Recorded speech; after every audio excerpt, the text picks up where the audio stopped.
Namaskaram. Good morning to everyone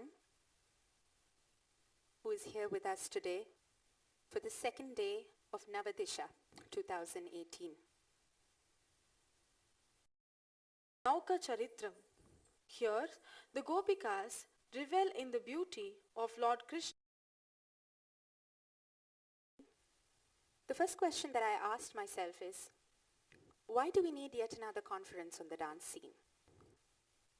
If the opportunity to curate such a conference was being handed to a young person like me, then what is it that I bring to the table based on my own experience in life and aspirations in dance? What will it be about this conference that will truly legitimize its presence among so many other long-running, well-established conferences during the December season? As we now take a steady step into edition 2 of this conference, I see these answers emerging, some from within the fundamental principles that inspired the idea of Navadisha, and some from within the community of my colleagues and peers who have so warmly embraced the idea. As the name suggests, Navadisha is a platform for new voices. The first edition, which we held on 24th and 25th of December 2017, was conceptualized as a space for serious conversation on art among the younger generation of artists. Today we see that nothing less than the best of these of our technical skill as performers. The December season is a shining example where each one of us strive to put our best foot forward, and the expectations becoming only more intense from one year to the next. We create, conceptualize, and present all in isolation. Where is the space to share? Where is the space to collectively reflect? Where is the space to formally debate? In what has become an intense pursuit of local goals, we as young people rarely have a chance to come together, dig deep, and to dwell on the larger questions in dance. Given the quality of dance that we see today, it is amply evident that young performers are thinking and churning over many ideas. Would it not greatly enrich our community to channel this into a formal and essential aspect of our training and practice? We envision Navadisha, therefore, as a space for young people to regularly deliberate on questions and concepts that are fundamental to the practice of our art form. And more importantly, to do so in a methodical and dispassionate way. A space that would help us converse, share work, and formally debate new ideas without the pressure of what is expected of us, without taking refuge in the word tradition, without erring on the path of cliches. A space that is beyond our personal accomplishments and beyond us. A space that is about dance. With the unhesitating support of Sri Murli Raghavan and Sri Muthu Kumar, Navadisha took birth as that much-needed forum that would nudge us aspiring artists out of the safe haven of tradition, allowing us to truly appreciate those very same ideas and concepts from a rational and analytical perspective. The best thing about Navadisha for me both last year and this has been the process. It has allowed me some memorable conversations with fellow artists, to get a glimpse into their thought process, their vision for their art, to know what inspires them. We all seem to enjoy conversations about dance with each other. Why don't we just do that more often? I've mentioned this perhaps to every one of my colleagues who have presented both last year and this. Navadisha gave us a common talking point, brought us together over coffee in an informal yet purposeful conversation, and revealed to us that we have much more to gain from this process of sharing than we care to acknowledge. It has been extremely heartening for us to see the interest in this exchange rapidly expand into the global dance community. And I would like to heartily welcome those who are joining us today through the live web stream from various parts of the world. Navadisha is an attempt to take a collective step forward in our artistic journeys. And we are extremely fortunate that in this step forward has been graciously guided by the wisdom and experience of legends, those who have walked the same path of discovery in the arts well before us. Last year, we had the very great fortune of commencing Navadisha with the presence of Srimati Malavika Sarukar and Srimati Priyadarshini Govind. And this year, we were graced by the presence of Pandit Birju Maharajji, Srimati Alarmel Valli, and Vidushi Shashwati Sen. And I would like to thank all of them on behalf of every single young dancer present here this morning.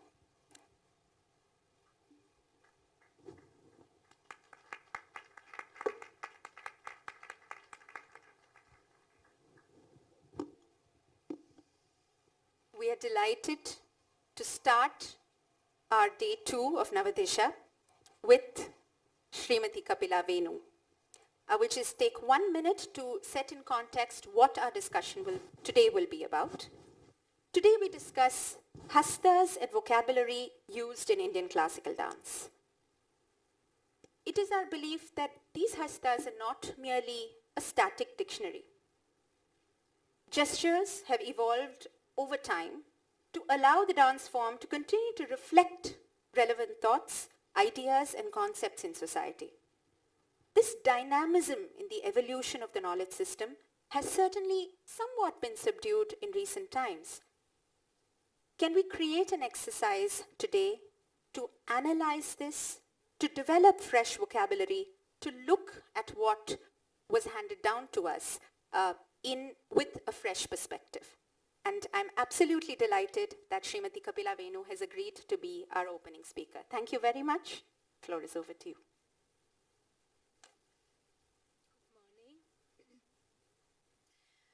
I would like to start by expressing my heartfelt gratitude to Apurva and Navadisha for bringing me here.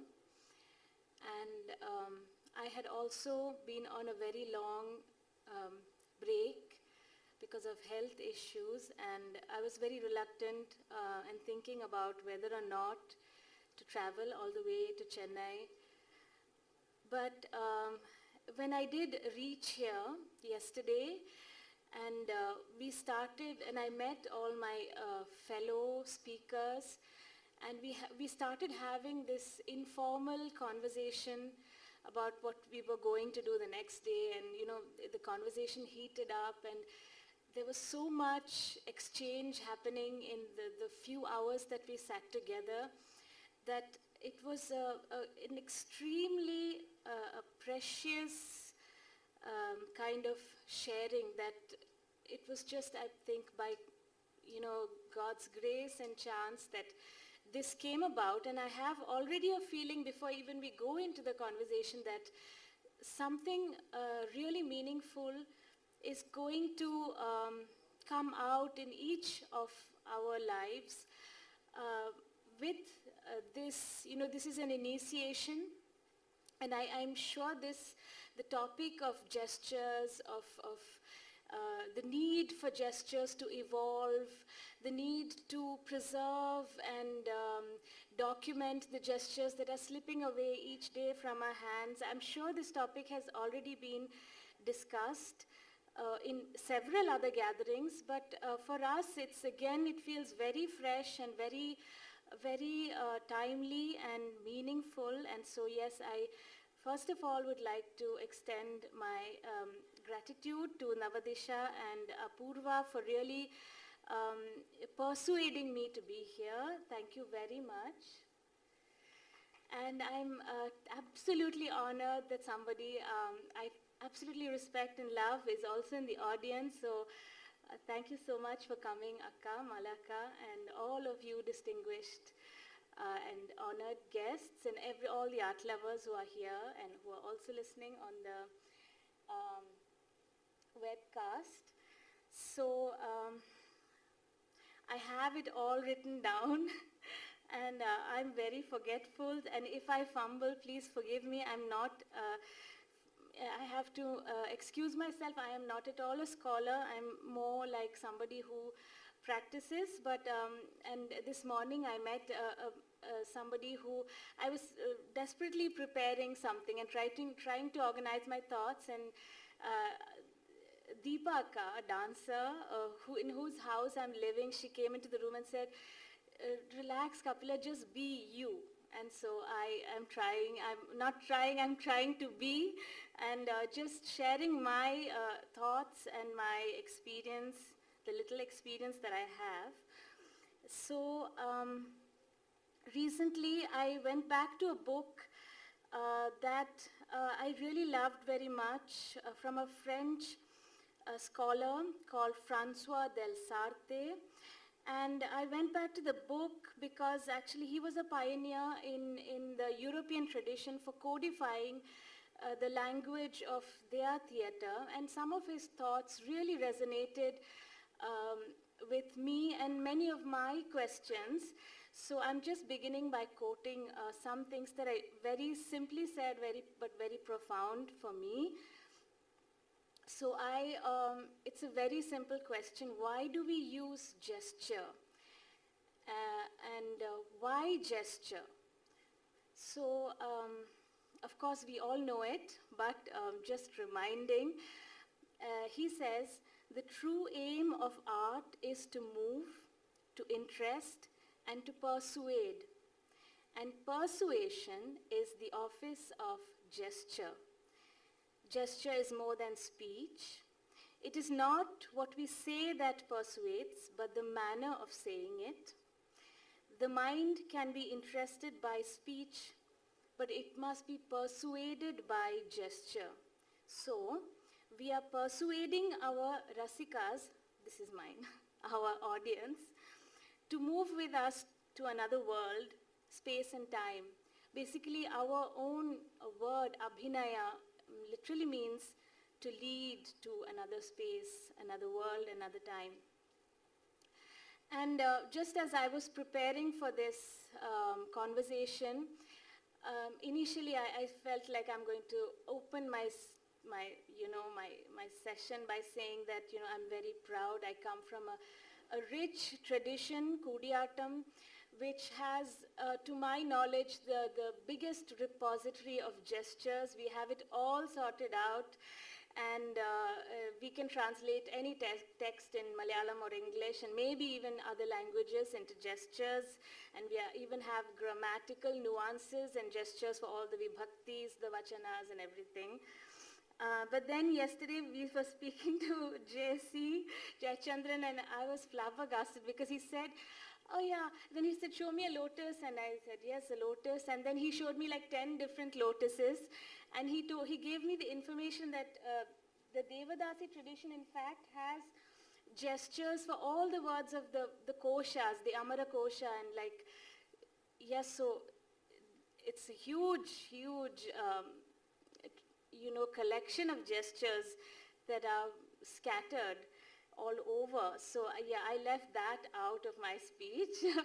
And of course, we also have to accept that, we have to appreciate that the American Indian tradition has hand gestures, the Mayan tradition has hand gestures, tantric practices in parts of the world have gestures, and basically gesture is human language of the human soul, and yes, it's universal. But of course in southern India, Tamilagam, I would say, or southern India, we have a especially huge, enormous repository of codified gestures, and we are not paying enough attention to it, is what I was wanting to say from the beginning. Coming to Kuthu and Kudiyatam. So I come from a tradition of Kuthu and Kudiyatam. from, now you can say Kerala, but geographically we were differently, set in the ancient times. So Tamilagam, we can say, the tradition of Kuthu and Kudiyattam, nowadays we use the word Kudiyattam in general, but actually in Kerala we use Kuthu and Kudiyattam. Kuthu is more solo storytelling, and Kudiyattam is when the characters come together. And Kudiyattam, the word itself is used by other art forms also. Like whenever they have a scene, for instance in the ritual performances, when several actors come together, that part is called Kudiyattam. So, but now we use this word in general, and in Kudiyattam, every character is a storyteller. So it is a theatre and storytelling tradition, and simply put, I could say that this art form indulges in elaboration. So we have, it's really, we go on elaborating, that's our thing. So, simple themes like the love of Ravana for Sita can go on for 16 nights, and traditionally we used to have in the Cochin royal family a tradition that before a new king is coronated, he has to watch the longest play in the history of mankind, which lasts for 1 year, 1 whole year, when the whole Ramayana is presented in Kudiyattam. It takes actually 365 nights and days to complete this play. So basically Kudiyattam is not about the dramatic visual, the visual representation of, of these dramatic sequences that happen like this, and everybody knows the story, but it's more about pausing and elaborating moments, emotions. And really, I'm not joking, it can be quite something, how far we can go. To the point recently, they were saying in Shabarimala there's so much problem, so if you want the crowd to disperse, you can you can have a Kudiyattam there.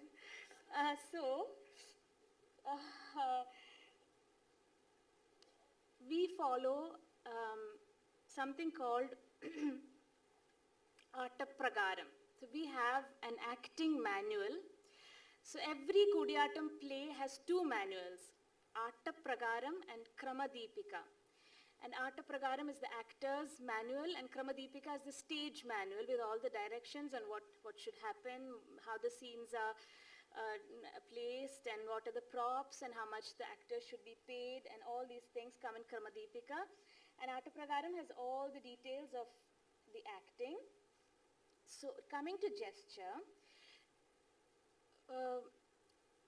for us in Kudiyattam, the gesture is the central focal point of our performance. So the Pragaram, the text, is internalized in the mind by the actor and immediately translated into gesture. And every other part of the body, the whole choreography, more or less, is set or is composed, choreographed in a way so that the gesture is projected. So the movements are quite discrete. We don't have any elaborate patterns, like very few movement patterns. In all of them, the basic rule is that the movement should not overtake, it's all about projecting the gesture. And we take, for us, when we study a new text, we always use the word kaigattuga, which means we are going to class and practically doing the text, but it's called kaigattuga because kaigattal is the most important part. So we use the body and most specifically the eye. So the eye and the hand relationship is again the crux of our abhinaya. And I was just asking Jayachandran Anna about the word kannulalar in Tamil. It really applies to us because we are kannal urakkunna nadi nadanmar. We really work with our eyes, and our eyes are so the training really focuses on getting the the posture of the gestures correct, and then the relationship between the hand and the eye. So I will come back to this when I talk about the transmission of gestures in Kudiyattam, because we use a very different system of um, transmitting the gesture or teaching gestures. And so, as you know, in Kudiyattam, traditionally we had only an oil lamp, and that only the space that the light of the lamp covers is the performance space. And within this limited space and no props and only the actor's body, and that too the body can't make anything big. It's really a body that's more or less static and moving very minimally, but it's really about the hand and the eye that's going to tell stories from all the worlds. So,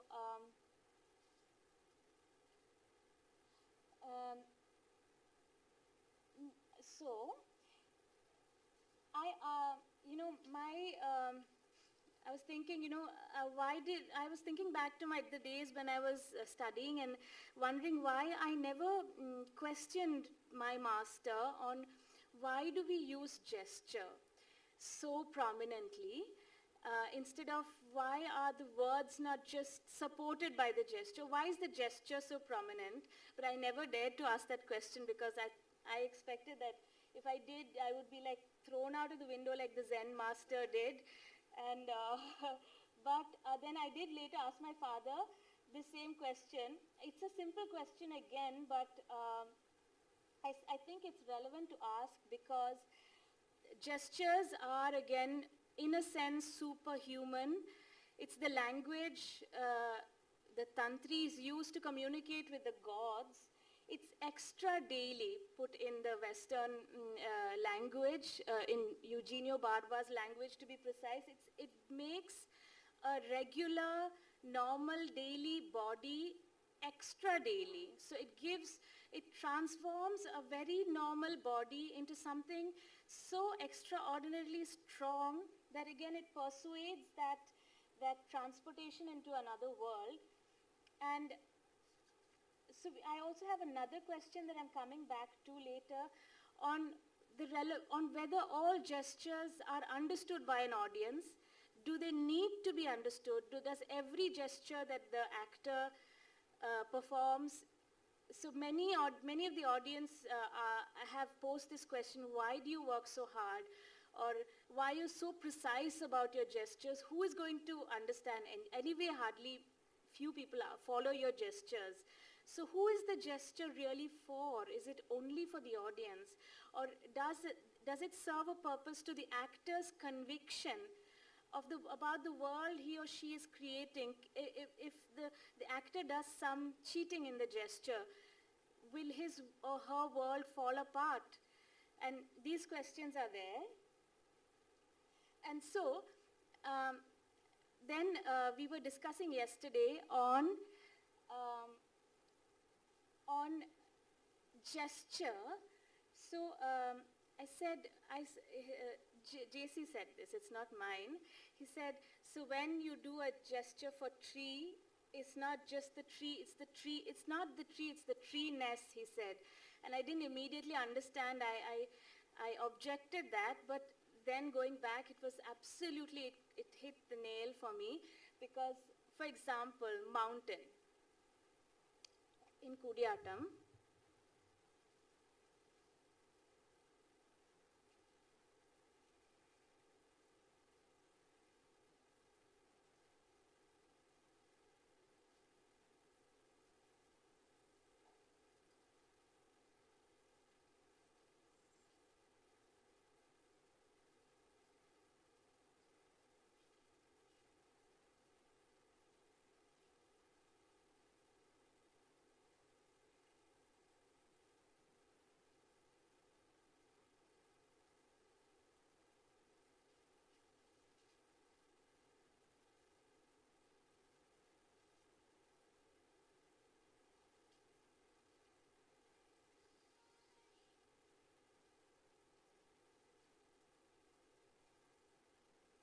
so this is not just the shape of the mountain, but ideally well done. This should embody all the mountainness, the qualities of the mountain in the gesture.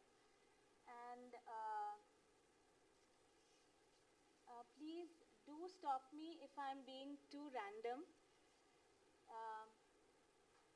Am I being clear enough? So, okay, thank you. Going from here, I'd also like to explain one more thing. The structure of gesturing in Kudiyatam. So, Kudiyatam, many of you already might know, some of you might not. It is the tradition of presenting Sanskrit drama on stage. So we have plays by Harshavardhana Bhasa or Shakti Bhadra Nilakantha. We have the text of the play, and the whole play is not performed. Only one act of a play becomes a play in Kudiyatam. And so the text is, this is how we elaborate the text. So, Cholli Katti, Chollada Katti, Anvecha Abhinechu Uttarartham Cholluga, we say. So, Cholli Katti means reciting the text and gesticulating each word of the text together with the chanting. Cholli Kattuga. Then, the same gestures of the shloka are done once again without the shloka, so that it can be more pronounced and properly done, because chanting and gesticulating together is not perfect enough. So Chollada Kati, it's repeated again. Then Anvecha Abhinekya. So in Sanskrit we have this system of you take a shloka and you make an Anvaya, means you break it up into important, you take out the important words and you put it in sequence and elaborate the meaning. So the important parts that have to be enacted are only those parts are chanted, and then the elaboration of the text happens. So for example, if it's Bhima going through the forest and he sees, it's a very famous Abhinaya portion in Kudiyatam, Ajagara Kapalitam, where he sees a Malambamba, python swallowing an elephant, and simultaneously the elephant being attacked by a lion, and this elephant struggling in between the lion and the python. So this is a very important piece of acting in Kudiyatam. So he elaborates on this. So the one word in the shloka is then broken down, and each part of this whole scene is very elaborately enacted. And when that is over, Uttarardham Cholla means this last two lines of the shloka are repeated, which means that the actor has finished acting that part. So this is the whole the process. And or if it's a small text which is not, doesn't have much to be elaborated, which is not a shloka, maybe just a churni, then it's again recited, gesticulated and re-recited again. So very traditionally, every part of the text needs to be so elaborately enacted. And let me tell you now, we do not follow this system all the time because of several reasons. One is time. The other is also because in a way it was very systematically done, but it at some point the elaboration becomes somehow overdone to the point where it's more done in order to preserve maybe the text, the tradition and the system than for the audience. So like Jayachandranji is actually going to elaborate on this issue, this topic, but really about what he rightly said, art forms being more than performative, also knowledge systems. So coming to transmission, how much time do I have? 10 minutes. So coming to the transmission of gesture, we do not follow a system of teaching the children the names of gestures. So until my guru, Guru Ammanur Madhava Chakyarashan, he was also one of those who would not have known the names of the gestures according to Hastalakshana Deepika, which is the text that most of the Kerala traditions look onto. We have something called Ramayana Samkshepam. So We teach children the gestures through storytelling. So a child is taught to tell the story of Ramayana from the beginning of Surya Vamsham until the moment where Sri Rama walks into the Sarayu, attains Samadhi and goes back and reclines on the serpent with Lakshmi and Dhatri. And the whole story of the Ramayana, which takes, if you do continuously, maybe 4 hours or 4.5 hours to complete in one stretch, the child is taught this entire Ramayana Samkshepam.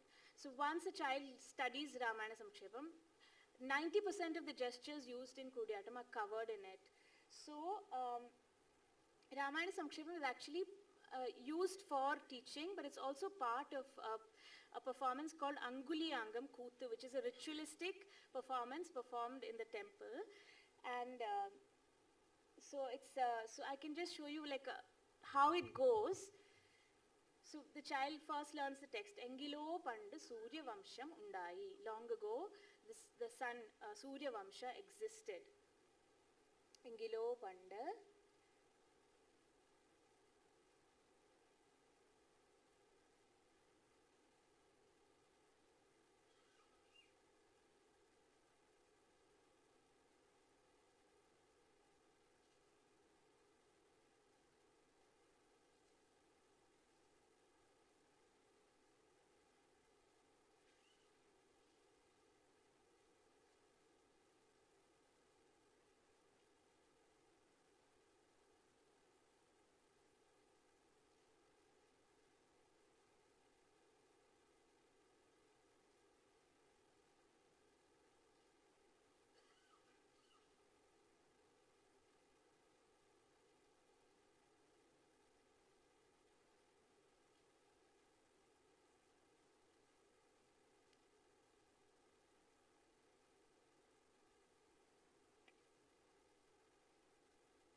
എങ്കിലോ പണ്ട് സൂര്യവംശമുണ്ടായി അവിടെ അനേകം രാജാക്കന്മാർ ഉണ്ടായി.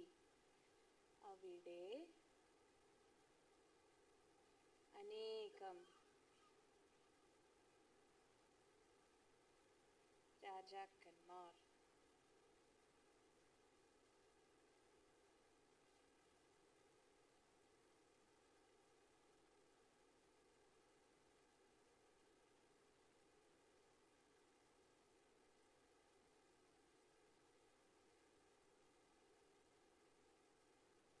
ഉണ്ടായി.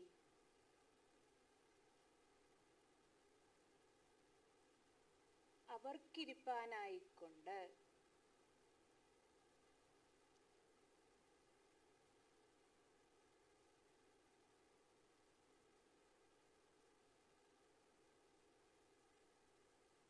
അയോധ്യ എന്ന്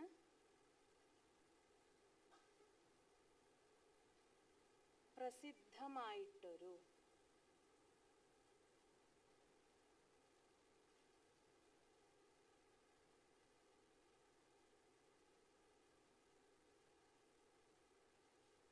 രാജധാനി ഉണ്ടായി.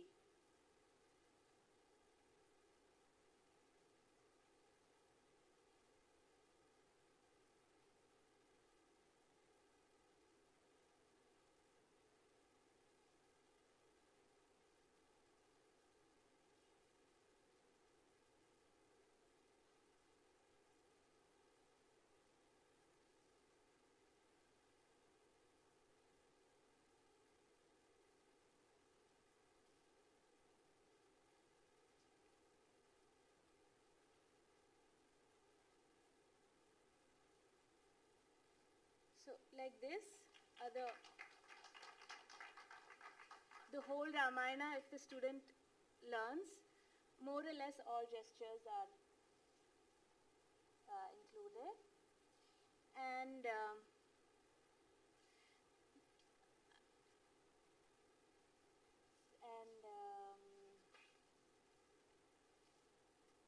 confusing. Yes. So just a few things when we do gesticulation. It's like some of the most important rules. One, Maril Udungiya Mudra. Mara means this part of the body. So always for Kudiyatam, that's why we were forbidden from watching anything else, any other art form. Kudiyatam actors were forbidden from watching Kathakali or any other art form traditionally, because the masters were afraid that we would tend to make our gestures in any way bigger than our frames. So everything, so the first shoulder, elbow, gesture. So if you pour oil on your shoulder, it should flow down to your hands and one span away from your body. And so all movements are like more or less around here and sometimes up around the head. And very seldom down also. And every gesture should begin and end at the lamp. So we have a big oil lamp with flame. So every gesture is, no gestures ever directed or made eye contact with any member of the audience. Everything, the story is towards the lamp and the audience meets us at the lamp. And so every gesture begins and ends at the lamp. And we never, though we say yato hastas tato drishti, we never look at the hand directly, never ever in Kudiyatam. We look only in the direction of the hand or a little bit in front of the hand, but never on the hand. And the eye basically does everything that the physical limbs that are connected to the body and unable to do, the eyes are supposed to do, like traveling miles and miles in distance and time. And the relationship between the hand and the eye. And I just would like to briefly say that I come from a family that is like obsessed with gesture. My father, I just wanted to show, because of transmission, he devised a system of notation, and he spent many, many years of his life following or notating the gestures that we use in Kudiyatam, Tekkanjitta Kathakali, so southern style of Kathakali, and Mohiniyattam. And so he has found this system, and he's notated more than 1,000 gestures. And one last thing I would say, that it's also my father's opinion and mine, and it's something we can discuss for in the panel session. That is the system that like I said, we don't teach, we don't follow a treatise to teach gesture. And I am very, very doubtful about whether that is actually a good system, especially in Kathakali and some styles of Kudiyatam. Suddenly felt the need to be authentic or need to have some kind of shastra to refer to, put forward. So suddenly everybody discovered Hasta Lakshana Deepika, and with all due respect, it's a wonderful work, but we don't know what the purpose of this book was. Maybe it was somebody who was inventing his own gestures. Maybe it was somebody who felt like all gestures have to be unified or made uniform, or maybe there was some other purpose for the gestures, but suddenly all the Kathakali actors and some of the Kudiyatam actors changed all the old gestures and made it to suit Hasta Lakshana Deepika. So what I'm trying to say as my finishing point is, it's a question on whether in the process of following treatises, of correcting our oral, intangible, our traditional practices and trying to scientifically, I don't know, prove what. Like, for example, Rakshasa is the traditional gesture, and then it became because of Hasta Lakshana Deepika. And many gestures like that. So, and the other thing that happens when we do this system is that then every other gesture, Kala Kramena, within a span of 20 years, everybody forgets about the old gestures. Then any gesture that does not belong to Hasta Lakshana Deepika is unscientific, unaccepted, absolutely wrong. So this trend of following a thing and saying that, okay, this is the only way of, or this is right and the traditional practices are wrong, or this thing, I have a doubt. And Yes, I had another question, but I forgot it. Thank you so much for your patience, and I really look forward to the panel session and to Sri Lakshmi's and Jayachandran's paper. Thank you so much.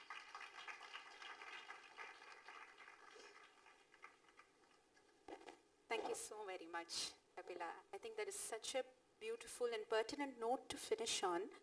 Um, exactly what we are grappling with today, perhaps, the balance between what we assimilate from an oral tradition and keeping that oral tradition alive in the right way, between that and documenting, analyzing, what are how do we strike that balance? Because like Kapila said, when you assimilate and put it down in a book, you're probably going to set something in stone that then continues for a few centuries.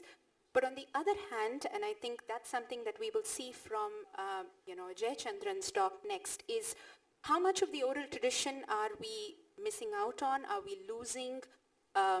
Perhaps because of the lack of this analysis and lack of an understanding, a complete understanding, to put it in a better way, of what the gestures represent and where they come from. I'd like to invite Sri Jayachandran, and along with him, Sri Rakesh and Kumari Sudarshini, who will be accompanying him with demonstration. Jayachandran, can we have you on stage, please?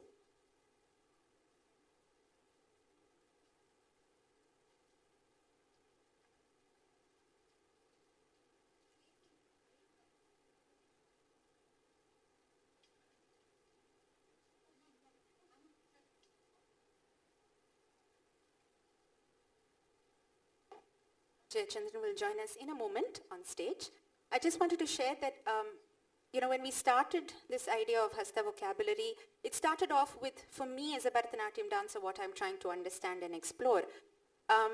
It very immediately became apparent that if we are trying to look back into our text, look back into our history, a simultaneous lateral approach is also important. And when Kapila and myself were discussing what it is, what we should have her present, this whole concept of actually teaching or transmitting gestures literally as a language. It's like how a child would learn to talk and say sentences. You don't ask questions. You're not teaching the child the etymology of where the words came from, but they learned to construct those sentences grammatically correct in a kind of a very innate way. And that was, I think, a very, very interesting part of what she shared, how we actually, because we, of course, possibly don't learn it in that sense of, in Bharatanatyam to have a story and learn how to tell that story, all the way around with gestures. So that was a very beautiful point, and we're going to come back to many of these ideas in our panel discussion today, where we will take questions from the audience as well. And Jayachandran today will be sharing with us that idea of what is a hasta. Is it an abstraction of a concept? Is it a physical imitation? Is it a visual imitation of what we're trying to represent? Leading us very interestingly into the panel discussion, where that's exactly what we're asking. If we want to represent a new idea for which we don't seem to find a hasta from our existing vocabulary, where do we start? Do you start from what you visually see in front of you? Do you look at the physical form? It is easy to say we look at the ness, the spirit of something, but what does that mean? How do you start? What is your procedure, to move forward in this? And this is something very interesting because I feel like a lot of us young dancers, for very many different reasons, just because we're exploring themes, ideas, stories that we see around us today, or sometimes because we're expected to do things, to do different things. For various reasons, we are exploring, and we come to those stumbling blocks or those kind of speed bumps where we don't know, what do I do for this lecture, for this particular, gesture? And interestingly, while we were discussing, we also came up with this. I said, I did not know, I wasn't aware, and I said, we don't have a gesture for a dog. It seems like such a common animal, and so many stories today should be told, right? There's so much part of our lives, but why don't we have a gesture for it? There is a gesture for it documented in the Abhinaya Darpana, but in my understanding, it's not part of our usage. It's not part of the, thing that is passed on to us. So through the course of today, I think these are all the kind of questions we are trying to ask and trying to answer. We will start the session with Jayachandran. Welcome. Please join me in welcoming Shri Jayachandran.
Namaskaram.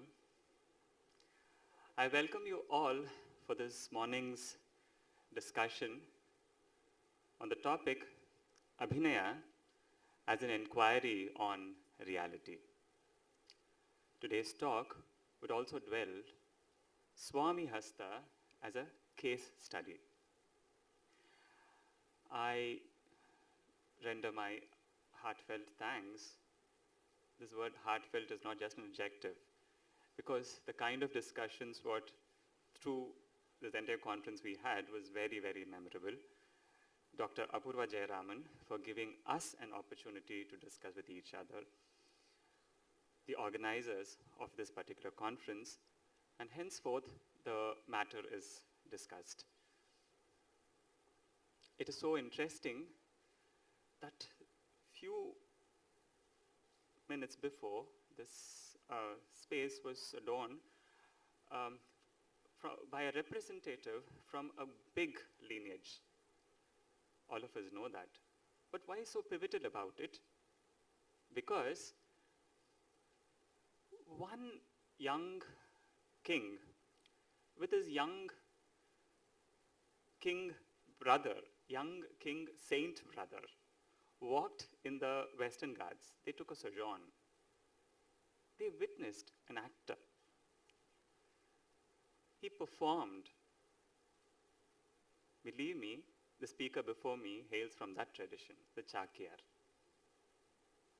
Ultimately, he saw Kooth. It was about, and henceforth, after that, perhaps following that, a big epic was born. The outcome, the source point was certainly from the Kooth. The Kooth essentially would mark certain, if we wish to call certain aphorisms. Certain conclusions were made, certain issues were settled. That is called the Kacheri. Today's parlance, we know, many of us know the word Kacheri, at least in Kannada, at least in some parts in Malayalam, even in Telugu-speaking land, the word Kacheri means office. It's just the office. And in all of us know, most of us, High Court of Bangalore or Karnataka High Court is called Attara Kacheri, 18 Kacheris, which is the equivalent term for Padanettu Patti, equivalent is Padanettu Patti Gramangal. The word Kacheri is a very formal, serious matter which involves administrative, judicial and legislative capacity activity. Kacheri is as formal a content like that, and conclusions are made by giving tambulam by the end of the kacheris, or water is served. Panchayatku ponomna, initially water is given. By the end of the panchayat, which is a kacheri, the same water which is kept in the side of a pot is drunk back. If there is a difference in the taste, there is something is wrong in the judgment. This is a same principle in which water is served when you go to a temple when we take it from the god. The kacheri has already happened, we have served. Now why am I speaking this? Such settlements are called adhikaram. We make aphorisms out of it.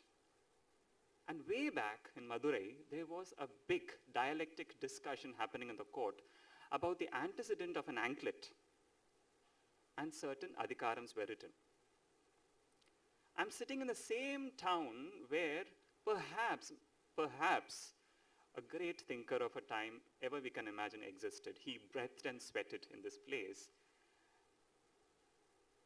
Given the topic, very formal topics regarding the culture, he wrote adhikarams. He wrote 10 aphorisms on it. The man was given a name Thiru Valluvar, and he wrote Thiru Kural. Believe me, we come from a culture where this was a profession by itself. There were Sangakaras. Sangams debated this issue. They were not easy issues. They're not easily resolvable issues. Will the governance power will stay within the city, or will it go out of the city? Can it still exist or not? What will happen to dharma? What will happen to artha? Then what will happen to kama? Then what will happen to moksha? Can it disturb or not? These had to be documented, and many professions were only focused on these matters. Professionals who hail from very, very high culture, which has very, very deep millennia of continuous collections of flowing civilizations. I'm not just saying only about India. Any civilization for that matter would ultimately want to sort out first their aram, then their porul, then their artha. Porul here also means your vartaka, vartalap. Adukapram, they had to sort out kamam. It is a publicly debatable issue, not reduced to something called some other derogatory material. It can be publicly debated and spoken, and commentaries can be written.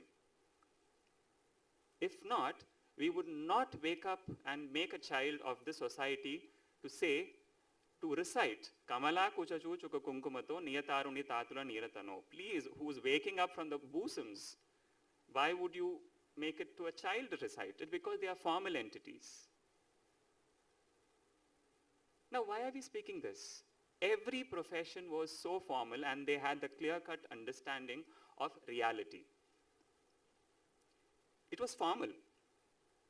Why do we do a profession? A profession is essentially to wash your rina, kadan. Adnala the word kadamai comes. Kadan kazhikkiradhukku kadamai. Rina, rini, bhava. Second important thing of a profession is every profession has its own survey data of reality. Millennia of practitioners have questioned reality through their profession, asked questions, formal questions on reality, thrown their tools on reality, captured the data, and preserved it for the next generation. Look, this is the way you see the table. This would be a mathematician's lineage. They would say, look, table is full, can be completely reduced into mathematical numbers. But if it is asked from a grammarian's point of view, the entire lineage of grammarians would say, no, perhaps these are the data which would define what a table is. If you ask a musician lineage, they would completely say through sounds. Perhaps they might have table as a raga. Not singing on the table, the ragam itself is the table, provided this is the sound representation of table, this is the physical representation of the table. That's it. Well, this also gives us into another question. By this profession, they were actually preserving something called maryada. What is maryada? Maryada can be very shallowly translated into respect. But actually, it is a transit. It's a conduit through which many things are allowed to flow through without any tangadade, without any block. And there is a delimitation parameters.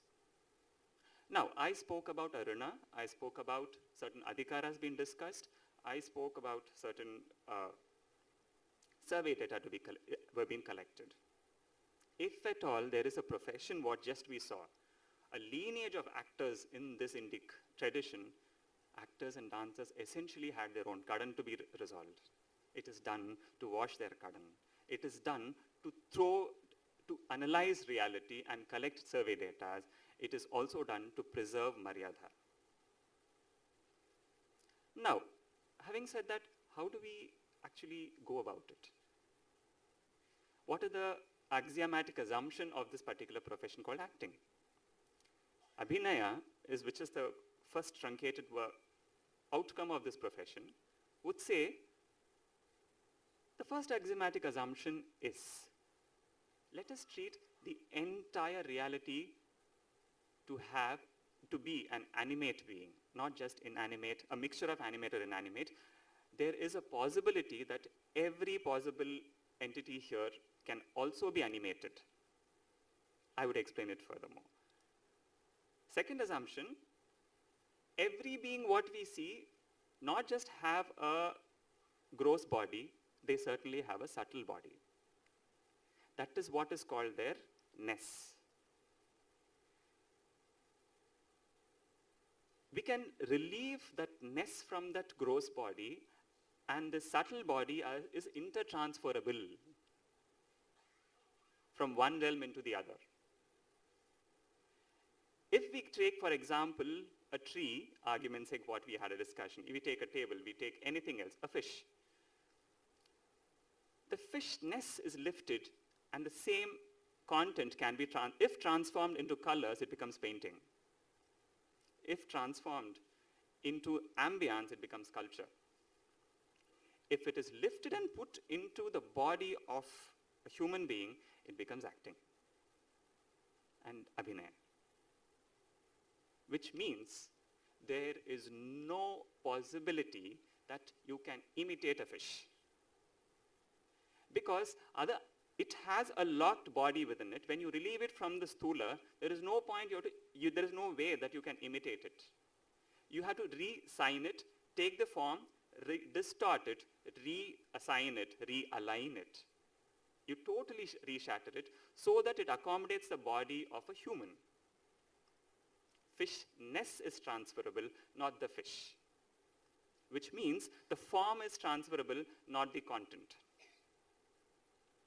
The form, you're lifting it out. You're relieving fishness from the fish, and you can take it anywhere. There can be mathematics worked out of it. They have worked out. They have worked philosophies out of fish. They have worked poems out of fish. I'm saying grammatical structures out of fish, about birds.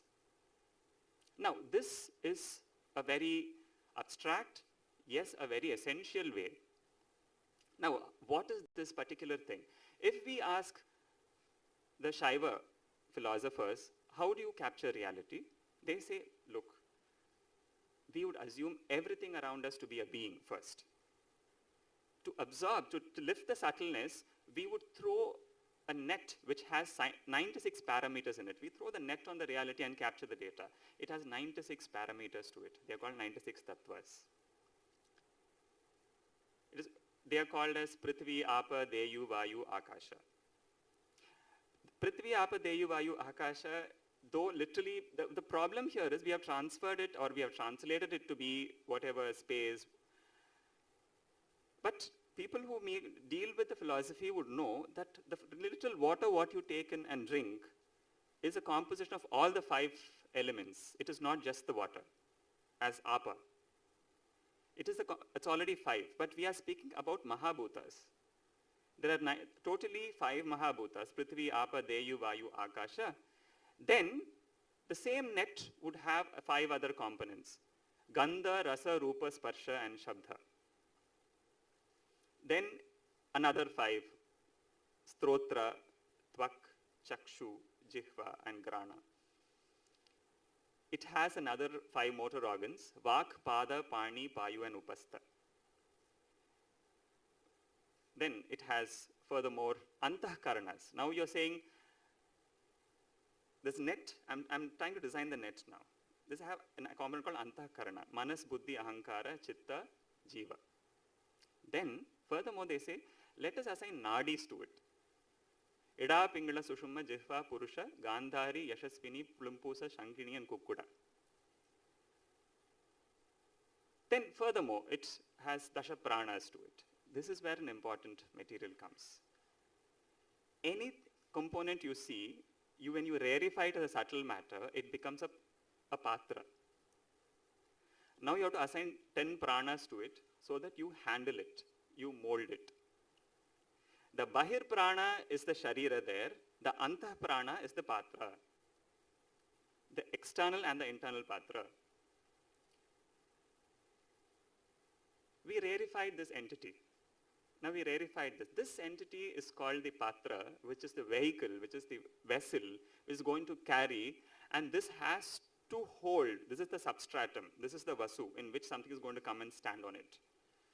Now that vessel is going to, you have to put into the body. For that, this Atman, if at all we believe in the theory of Atman, of existence in the body, that has to be subsided so that it can accommodate Patra in it. This is called, if it happens in a controlled environment, completely controlled. When can this transit happen? When a human body is exposed to continuous exposure of rhythm and under a dim light, controlled, not completely exposed light, dim light, and continuous beating of rhythm, mind becomes little psychedelic.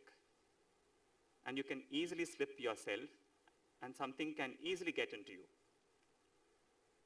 This becomes a fundamental thing that light has to come down, it has to be dark, it has to start with a rhythm. Rhythm cleans, actually before Abhinaya, Nritta has to be there. It cleans, and especially cascading Nritta, to hit the sama, especially when you do a Trikala Jati like thing, it starts with a very, very slow pace, little more and little more. The quicker, and you hit the sum. From there till there's only a dancer. Hitting the sama, you become the Naika there. Before that, no hasta generally is prescribed.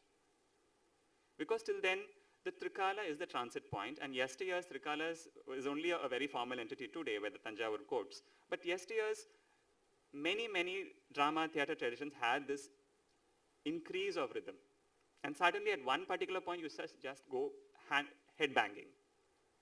Yes, it is possible. It is possible, and it is not only in certain areas. It has been possible in the folk traditions, in the tribal tradition. This has happened for centuries, which has been lifted and put into the modern culture. How do you lose yourself to get something else into you? Now the Patra is lifted and put at this point. I mean, hitting at the sum with rhythmic section, the Patra enters, which is the rarefied body of some other entity lying out there. Now this would have a tapana, a kind of an angst to get out of the body. It can't stay there. What comes through the body, abhiniya, is that this is pushing out. Can I come out? Can I come out? Then coming out, it has to come on. People have discussed many, many ways of coming out. They say, look, there can only be four formal ways of coming out. You can't get it out more than that. The first coming out is called Angika. It is not Anga Abhinaya. Difference is, if you do Anga Abhinaya, we imitate the shape of it. Angika is affordance of this body being the base matrix. We can't get into, crouch into another body. There's no possibility. That body would exist for one, maybe that is ant. It has only 48 hours, but I have 70 years, or random, whatever, 100 years. But if this body, when I lift that 1 minute from there, or 48 hours from there, and put into 70 years, what happens to the time period here? I'm not bothered about the shape. Shape is the most trivial thing of an ant. Shape is the most trivial thing of a lotus. is the most, because the current understanding of any abhinaya, or perhaps even art, in any art, painting, anywhere we go, it is much to do with the discussion on the shape. If the artist is not divorced the shape, I'm telling you, it is a very happy cage. It is just a suggestion. I'm sure most of us would know this matter, what I'm speaking. In that sense, when we lift it and we put it into us, the number of memory instances, what it has lived throughout its life is exactly same, and I had to bring it into this memory instances when I put it into my body. When it comes out as a movement, it is completely humanized. It can't be only in the context of imitating a deer, it is humanized. Angika. Imagine I've had to speak. How will an ant speak? How will a monkey speak? Well, they have a communication, that's okay, but in this realm, the complete meter has to be changed. That's called parsing. In technical language, it's called parsing. Natural language has some parsing. This parsing has to be distorted and made into a complete time cycle. Henceforth, it has only the capacity to be heard as music, but not as a said vachana. Even the most smallest said word should be sung. It can't be just said in the same time pace. Third is a very important thing which I would feel is the aharya. It can never ever have any costume, any fabric which is available in the loka. Completely unearthly. Completely unearthly, because you have lifted it from the normal realm. And that is a completely different, it is called Adhyatmika realm. What is getting reflected out is the color of the Atman. Every Atman has a color to it. Generally, we say Atman has five colors.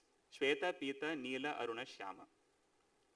There's a complete study about what is the color of the Atman, how does it is derived upon. Now this is called Panchavarna Kili. The five colored parrot sitting in the cage. Atman is the Panchavarna Kili. It's called the Swarna Kili. Tanga Kili. The moment it gets into, actually there's a very interesting term in the Tamil culture to call a newborn baby as Annakili.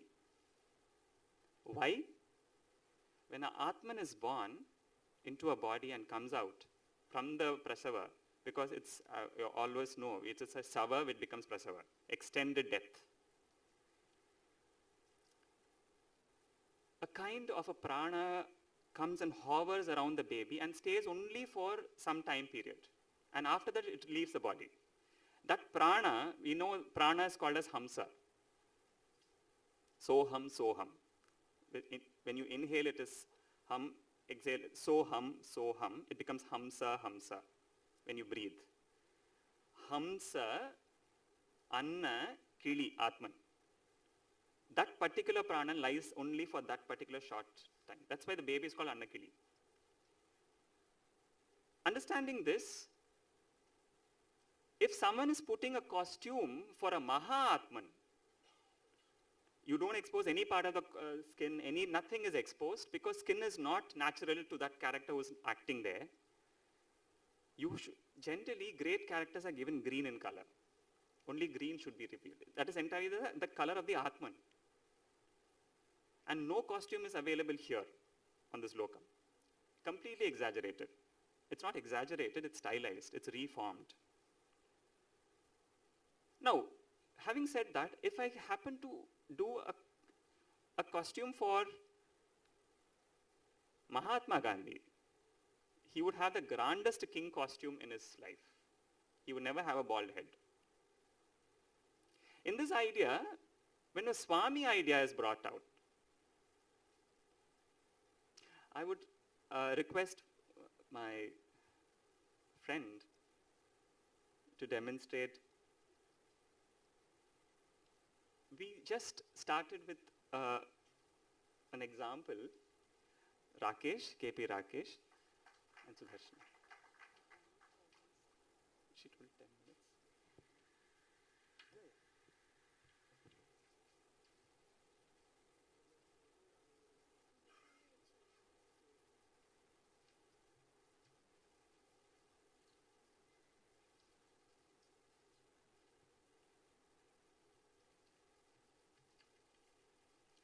The idea of Swami is something which many people have been debating over centuries, especially in India.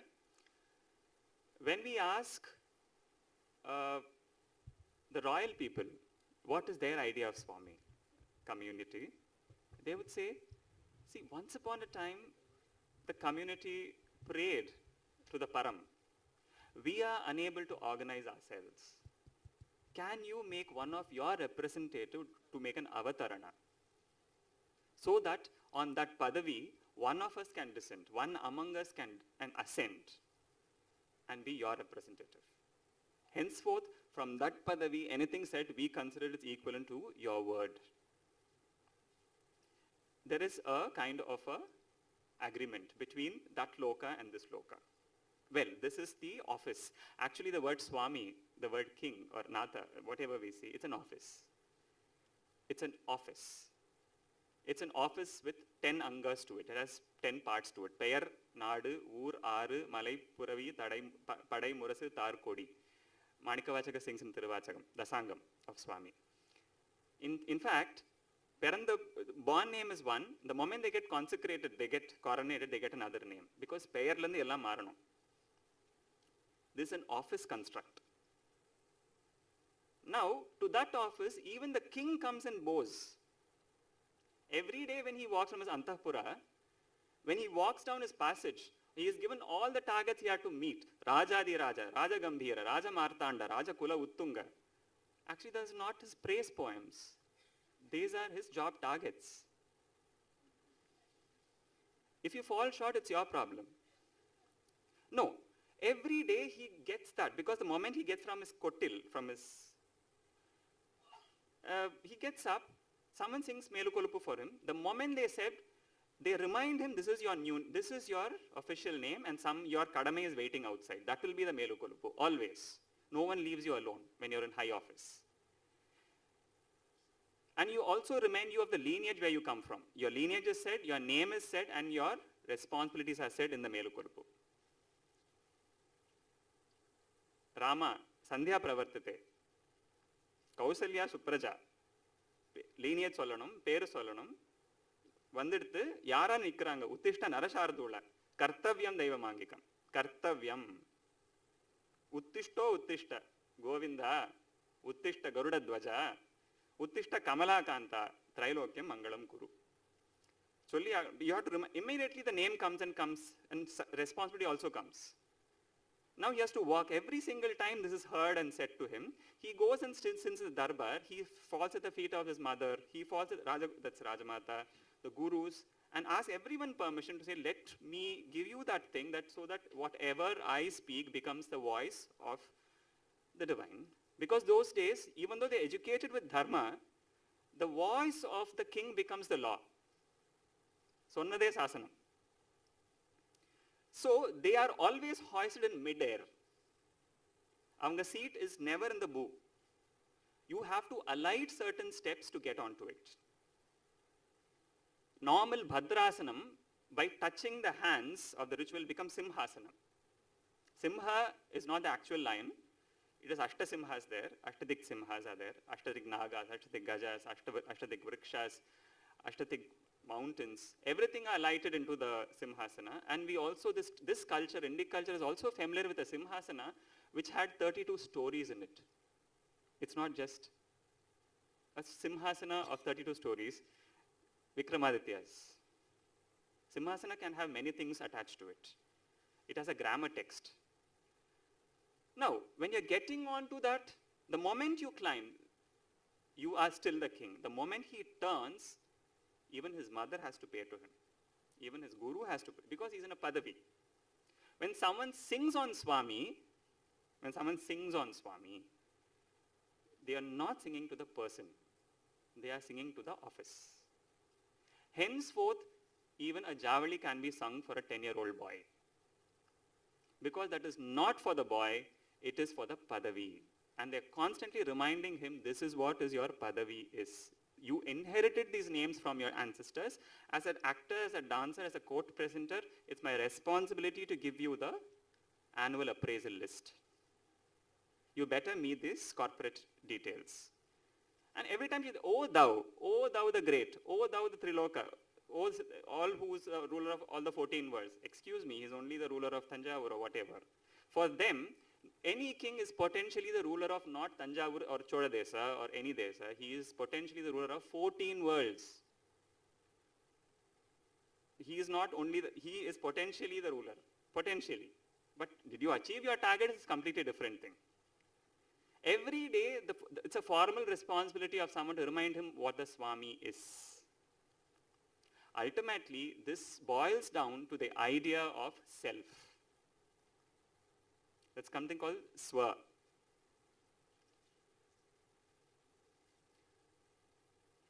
From the Swa, there's something called self, self-definition of this culture. From the self, to administer the self, we need an entity. That entity is called as Swami. From the Swa, the Swami is born. From the Swa, the Swami is born. This is a measure. This is a measure in agriculture, wealth, in weaving tradition. This is a measure. This is a measure. This is a very critical measure, and this is the measure of something very deep, is that this point is called Puratattva Nadi, within this point, where the entire mind comes and parks while you're sleeping, while you're dreaming, while you're not in the Jagrat Svet. Swapna, Sushupti, Turiya, Turiya, Tita, it comes. At this level, Swami is held, and he is the Dandanayaka. Well, I would ask Rakesh to demonstrate just the gesture which we imbibed from the Vadya Swaminatha Pillai and what we worked to show the simple hands for the Pallavi of a Varnam, the Navaraga Malika Varnam. Swami Ninne Korinanura.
That's the Danda Hasta. He is the Constitution Hasta.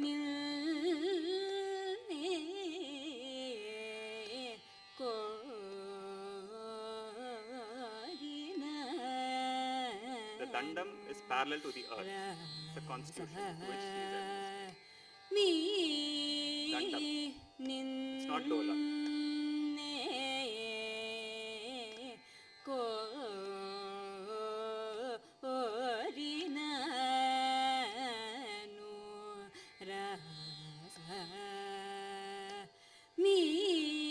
For the Danda, the Makuta is kept relieved from the earth. From the Loka, the Makuta responsibility is held up. The Danda is still held.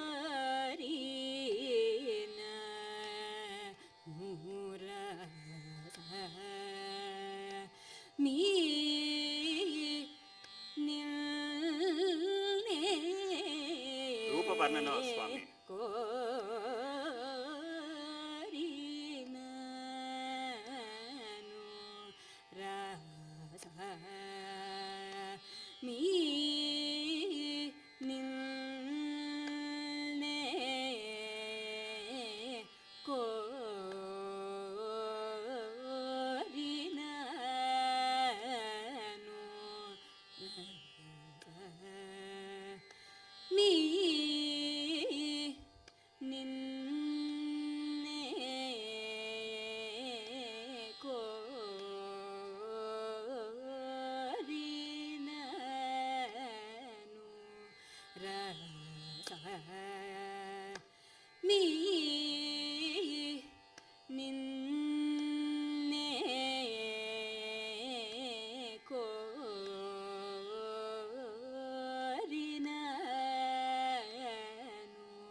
Thank you, Rakesh. Thank you, Sudarsh.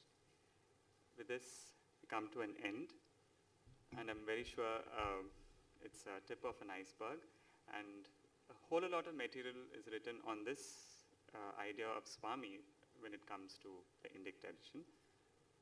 Thank you for this opportunity, for your patient listening, and your active participation, which enabled me to deliver what I could.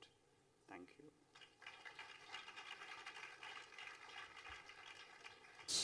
Jayachandran, thank you so much. Join me in thanking Shri Jayachandran again, and also Shri Rakesh and Kumari Sudarshini.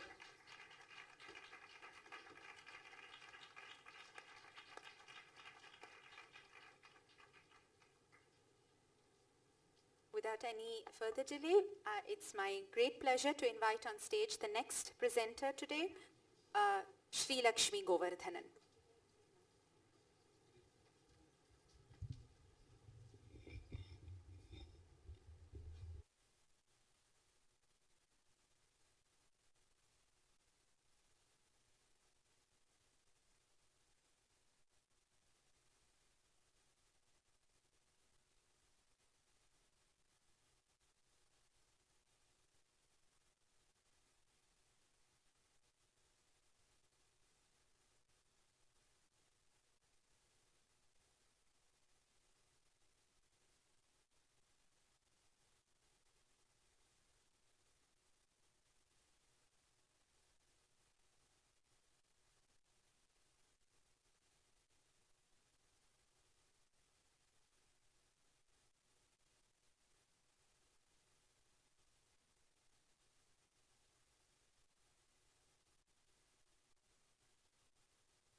Namaskaram. I'm so very happy to be here and honored, and I would like to start this session to express my gratitude towards Apurva first and foremost, because in between I had a thought not to come for this seminar because I was too pressurized with so many other things. So I called her and said, Apurva, I don't think I can do it. And in a minute of phone conversation, she convinced me, and I said, okay, I'm coming. And I think that was the most wise decision that I have taken in past few months. Personally, I was not in a very good state for past few months since the flood in Kerala, emotionally, physically, politically. And yesterday, the session was so well curated, such beautiful sessions. And after the session, we had wonderful conversation with JC, Kapila, Sudharma, Apurva, Yajini. We all sat for 4 hours and talked about arts. And then I realized, today morning I realized, something has opened up in my heart, and since many months, it was yesterday that I felt happy. And I knew that I can go on from now, because it was a huge existential question. And all of that happened just because of sharing, I would say, sharing of arts. And I thank you all for that. And today I would like to share the very little experience that I have with arts, and also what I have experienced as an artist, as a student, as a aswadaka, as a performer, as a teacher, and as a person. So whatever little experience that I have, I would like to share with you. I'm not at all a scholar, and I'm not good at speaking also. So I would like to start with hastas, and my concept is hasta and the regional variations in abhinaya. So basically hasta is a coded language, and we can do any animated or inanimated or our innermost feelings or situations or events. Anything could be shown with a hasta. And also the entire universe could be shown with hasta. And also we can realize the entire universe within us through hasta. So that's the beauty of a simple movement like this. And I also feel that sometimes we have also made it so simple, thinking that it's just keeping a hand here and there. But it is not like that. That's what I have felt practicing it. It is invoking and basically a sankalpam that we have. Yesterday in the conversation, what we had with JC, I don't remember the exact format, but I took what I wanted and what I could grasp. So he was talking about Alarippa. Then he said, in the beginning they show the curls on your temple with your eyes and with the mudra, Shukatunda. So the beauty of the curls, and each curl should be like, it could be like this, it could be like that, and each curl is shown, and then you show your face, the Mukha Patmam, you're opening your Mukha Patmam. Again, it's with the gesture, and slow neck movement, that's opening of your, the face, and then from the heart, Hridaya Padma, and then you go to your hand position. Hand position. So this is actually, you're becoming that and slowly swing. So it could be just a movement of your hand, just a movement of your neck, and your hand goes from here and keep it here. So basic action. But the moment you involve and invoke that particular movement, the whole concept changes. You are one with the hasta, you are one with your art. That's exactly what Birju Maharaj Ji said yesterday. It was a beautiful session where he used a metaphor of a flute. He said it's just a bamboo stick and it has few holes in it. You blew it and few are closed and few are opened. With that air cutting through the space, it creates beautiful music. The same way, when our hands move, when our hands are kept in different position, it's like a flute. We are cutting through the space, cutting through the air, and we're creating different movements and melodious a tune. So, that actually touched me because, sometimes our dance has become so mechanical that, we don't know why we are doing it. And especially a person from Kerala, and I'm so fortunate that I'm from Kerala because I get to see Kudiyatam and Kathakali, Theyyam and many other art forms which are so elaborate and sometimes beyond our comprehension. So I have seen in Kudiyatam, like when they do something like go, with just their hand movement, you could see the force going from the tip of their fingers, and their finger will shiver. You could actually show this. But the power that they give into that particular mudra, the hasta, that invokes the emotion. And hastas can be just kept, if it is a ritualistic form, then hastas could be just hastas, but that again is invoking. But when it is performative, it comes with an emotion. With that, I would like to start talking about Kuchipudi. That is my form. Unlike other art forms that we discussed today, Kudiyattam or Jayachandran spoke about Bharatanatyam, I guess. Unlike other ritualistic art form, Kuchipudi is a very democratic art form. That's what I have always felt. They travel from villages to village and they set up a stage and they just be the character and they improvise on stage. They are very socio-political and at the same time they have very coded hastas as well. So I'm very fortunate to be a artist who learns Kuchipudi and also an artist who hails from Kerala. So, sorry. It is modern, it is inclusive and it's also ready to adapt Kuchipudi. It is a performance-oriented art form unlike the other ritualistic forms. They follow the concept of Loka Vrittanukaranam Natyam. So they create it like that. I remember I asked my master how to do Narasimha.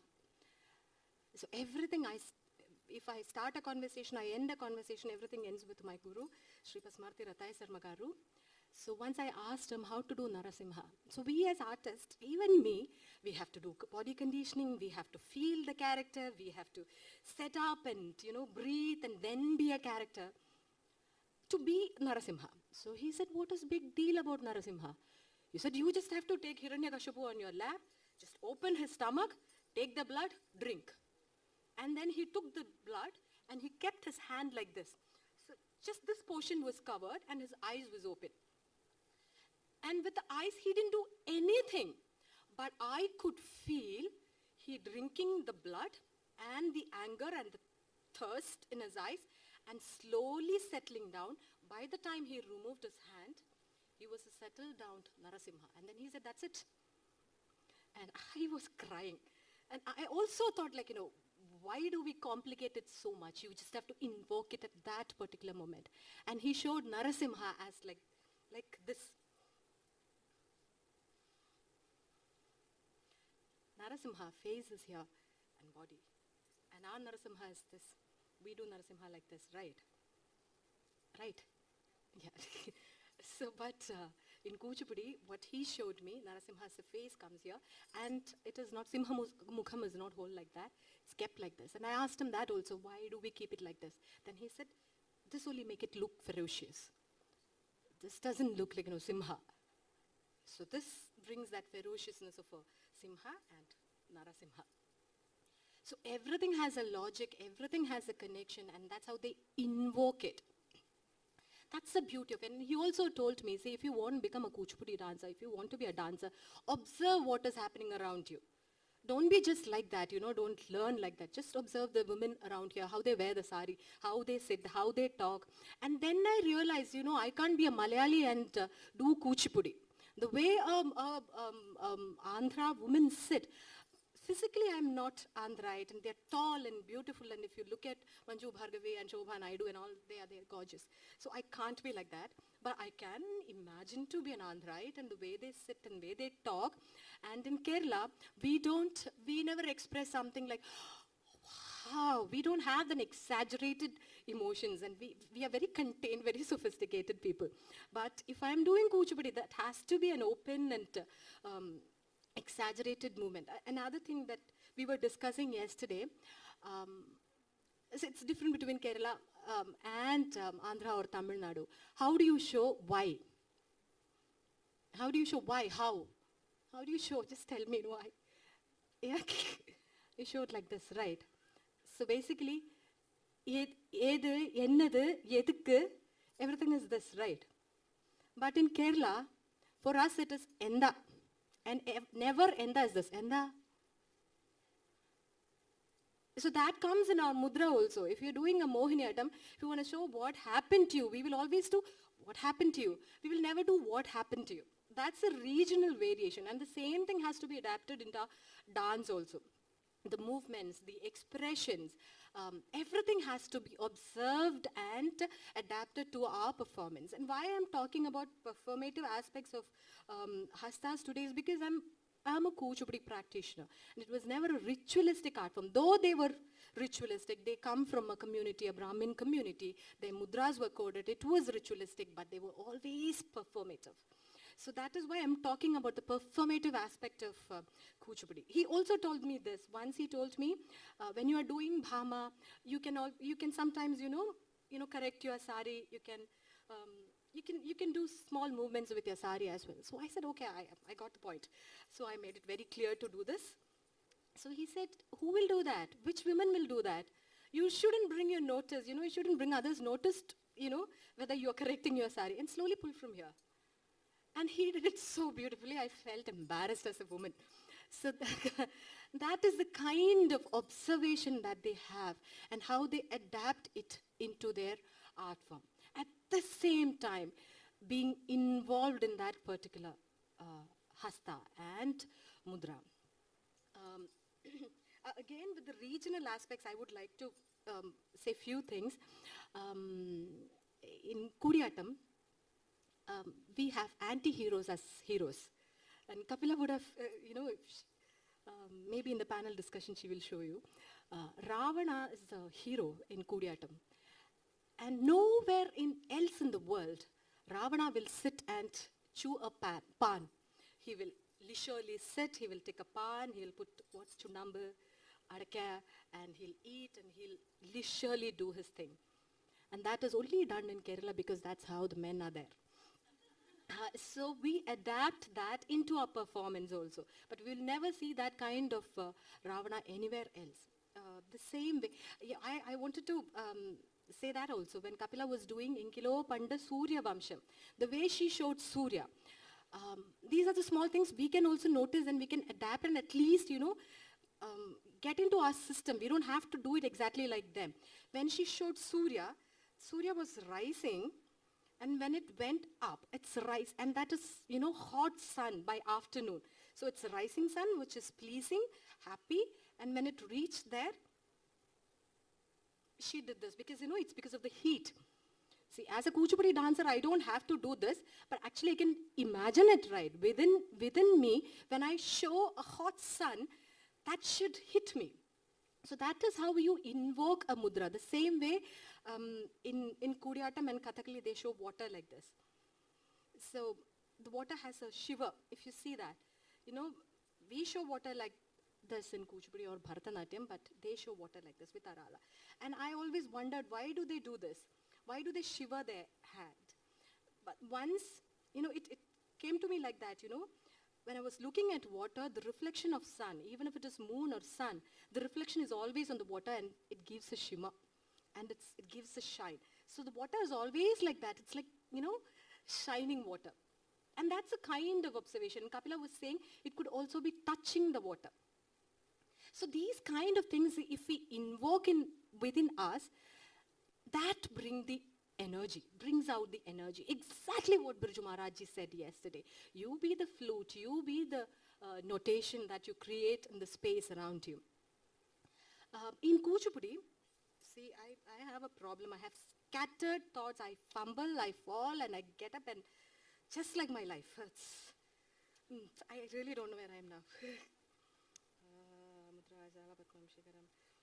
Okay, forget it.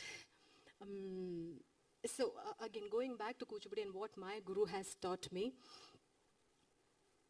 the way we start learning Adavas itself is very different. My master comes from the old tradition of learning. I'll use the stand mic now. Yeah.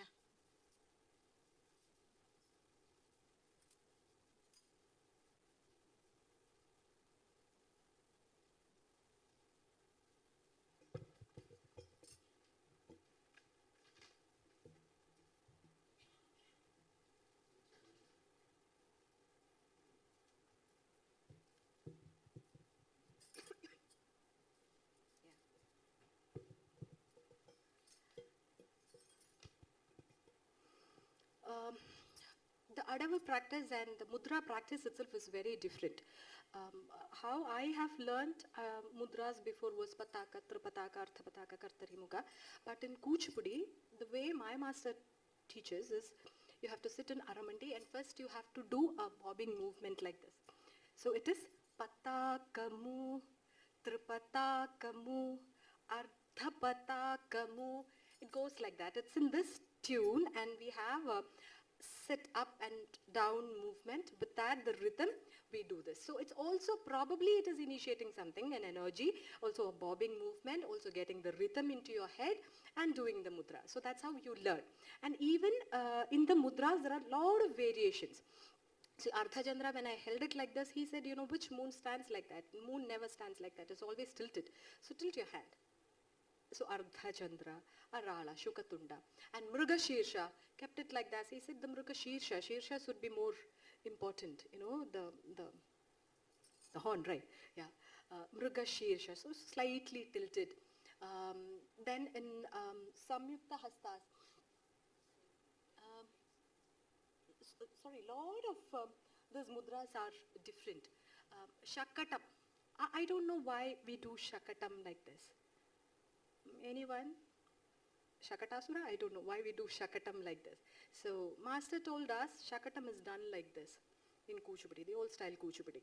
And he said these are the two cart wheels and the cart moving. So Shakatam. Shakatam is like this. Utsunga. Utsangam, embrace. And somewhere it is shown like that also. And Matsyam. Matsyam we do like this, right? But in old style Kuchipudi, we put this finger also down. And Matsyam with the other gills. So these are basic observations. If you look at it, it's just observation. Probably the text says like this, but he says, you know, the Matsyam has to move and it has to have the gills moving. So Matsyam with other fingers. And Kurmam. Kurmam is Shukatundam, two Shukatundam, kept like this. Kurmam. The tortoise inside and the covering. So the Kurmam is not this. Kurmam is this for us. I'm shivering, so mudra is also not coming fine. So this is Kurmam, Varaham, and he told me when I kept Varaham like this, no, you can't keep Varaham like this. You have to tilt it up because the whole earth is on top of, you know, he's holding the earth. So it shouldn't tilt and fall down. So keep the Varaham like that. And Narasimha again, I said, the face is here and Narasimha is kept like this. Nagabantha. Nagabantha is done like this. The blouse is tight. So Nagabantha. Nagabantha is done like that. Then Khatwa. Khatwa is not this. Khatwa is kept like this. He said bed, to show the bed. Khatwa. Everything is logic, okay. First time when he taught me Krishna Mudra, he kept his hand like this. So I thought he's old man, he must have forgotten. So politely I asked him, sir, Mayuram is this right? Yeah. Then he said, Mayuram could be that, but this is peacock feather. This comes in the center and this is how it is done. Okay, fine. I got my answer also. That if it is a logic and if it makes sense, it's fine. So Mayuram is kept like that. And Krishna, the leg movement is always here. It's kept here. It's not like this. Krishna and the Mayuram is kept like that. Rama is also here. The stance is so different. And that's again the beauty of it. And Mandukam, frog.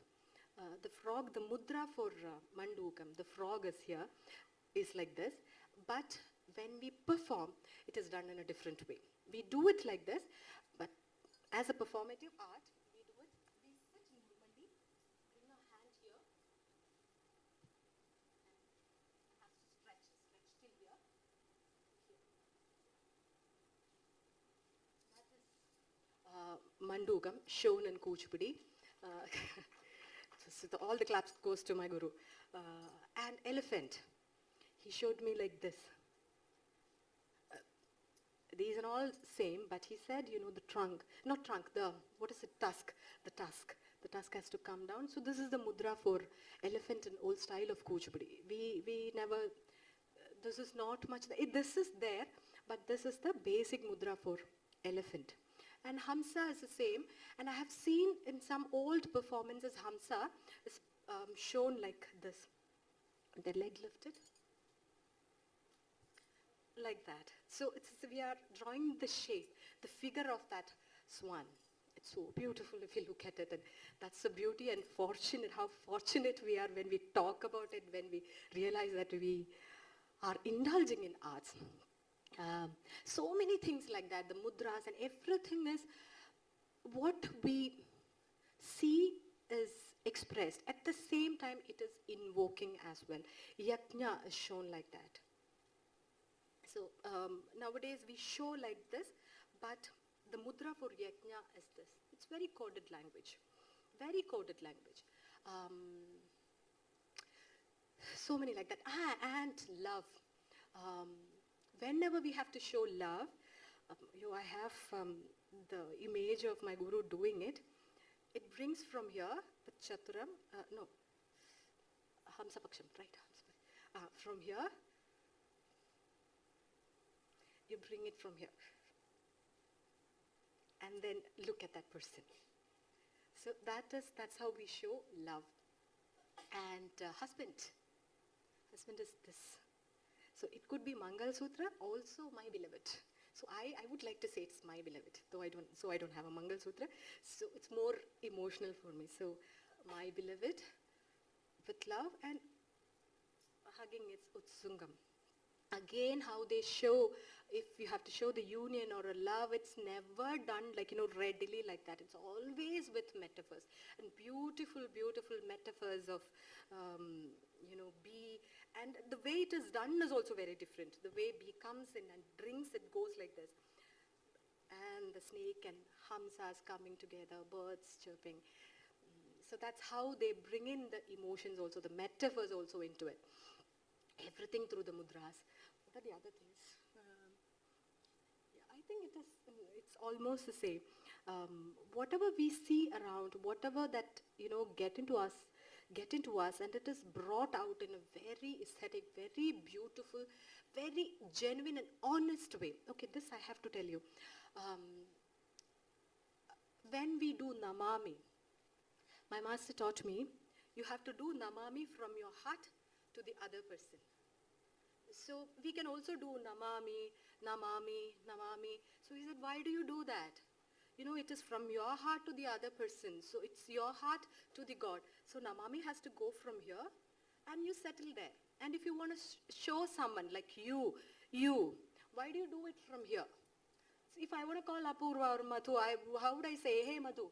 We'll never do that. No, we will always do Madhu, you. So it's again from me to you. But we have stylized it so much that, the movements has to go far and come, and we create a space in which doesn't have a meaning at all. And the meaning is also lost. I feel, personally I feel, it could be different. So when I say you, this is more connecting than, I don't understand this at all. If he was doing it and he had a reason for it, then I would have. So this is you again. These things, these are very small things. You just have to connect what you're doing, invoke what you're doing. Then things are very, very different. And I think these are the small things, whether be it hasta or an adava, everything has to be invoked. None of the movement is just a movement. If you're doing tam digi digi te, tam digi digi te, tam digi digi te is a movement only. But tam digi digi te, there is a energy transformation from this side to this, and it is settling down here. So if you don't feel that, then it is just a mechanical act. Some people, especially students, they ask, where do we keep our hand? It's here or here. So I just ask them a question like, where do you keep your natyaramba? See, if your natyaramba is here, you make a circle here. This is your energy zone. So from here, your hand, if this is your hand will come here. If you're keeping your hand here, this is your energy circle. So your hand will come here. Your Kridakatargadum, if it is your Natyaramba is here, your Kridakatargadum will go here. If it is here, it will go here. So it's a basic space, the pattern that we draw in the space, the energy that we invoke with our hands and from our hearts. So that is what hastas are for me in a very performative way. But I'm not talking about the ritualistic aspects of it. I'm just talking about the performative aspects of it because I'm a Kuchipudi artist and it's a very performative form where they improvise and they live the situation.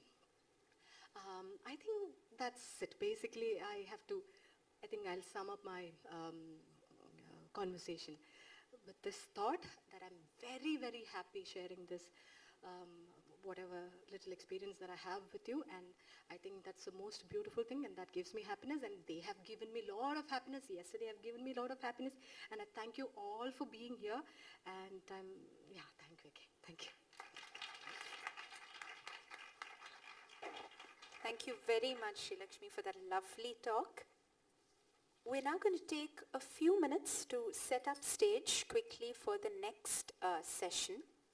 We are going to invite on stage once again all our three speakers of the day, Shri Jayachandran, Srimati Kapila Venu and Srimati Srilakshmi Govardhanan, who will be joined by Sudharma Vaidyanathan to talk about the idea of hastas. Give us a few minutes while we set up.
Namaskaram. I just thought I'll take the opportunity of the time while they set up so that we don't, lose time, while things are happening for a couple of things. One is mainly to introduce the upcoming session. We're all very, very excited about the next session because this was something that started as an idea for an experiment. And we thought, why not take this experiment on stage?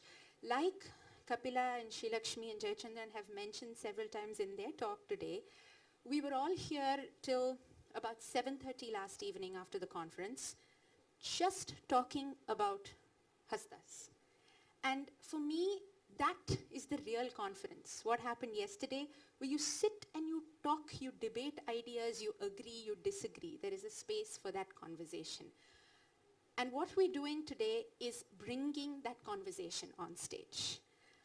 So we welcome you all to participate. We are not an audience anymore for this session. In fact, if anybody would wish to kind of, come and sit down on stage to be closer to the speakers, you're very, very welcome to do that as well. And what we thought would be an interesting thing to do, just to give it a little more streamlining, is we've identified, we were brainstorming over so many different ideas, concepts, which are probably, either time specific or culture specific, and therefore we don't know hastas for them, or we don't know of representations for them. So we started from a long list of words, and from which we've shortlisted 5 terms. And these terms are democracy, evolution, robo, violin, and I'm missing one more. I can't remember the other. Ahimsa. Ahimsa. Thank you, Soumya. These have been shortlisted. So what you're going to see today is actually a live discussion where all the 3 speakers are going to together come up with what they think could be a possible representation for this, and not just show that and say, okay, this is it. But how did they arrive at that? What is the process? And what we are hoping for this session to therefore do is for all of us to walk away from here with a semblance of a process, a starting point. If you were to choreograph something tomorrow and you hit that same kind of point, where do you start? So we know that there is a process deeper in it than just, sitting down in an isolated manner thinking about it for a few hours, and then we have, an idea. So that's what we're hoping for from this session. And I'm just also going to take this opportunity, because it happens most often that the thank yous are left to the very, very end of a show, and it becomes the most rushed part, and I feel that's very unfortunate. I'm not going to thank people for individual tasks they have done for this conference at all. I feel every single person who's been part of the team of Navadesha, the absolutely beautiful thing for me about this is that they have all offered to be a part of it. They have been a solid support, and they have all taken ownership of Navadesha. This was not something about, A working for B, or, tell me what to do. But people who have really loved the idea and taken ownership of it completely.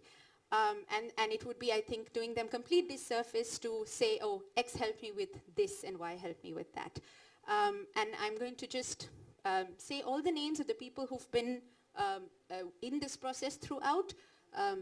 Yarini, Madhu, Soumya, Pranati, Bhargavi, Sudha Gopalan, Deepa Ganesh. Thank you very, very much for being there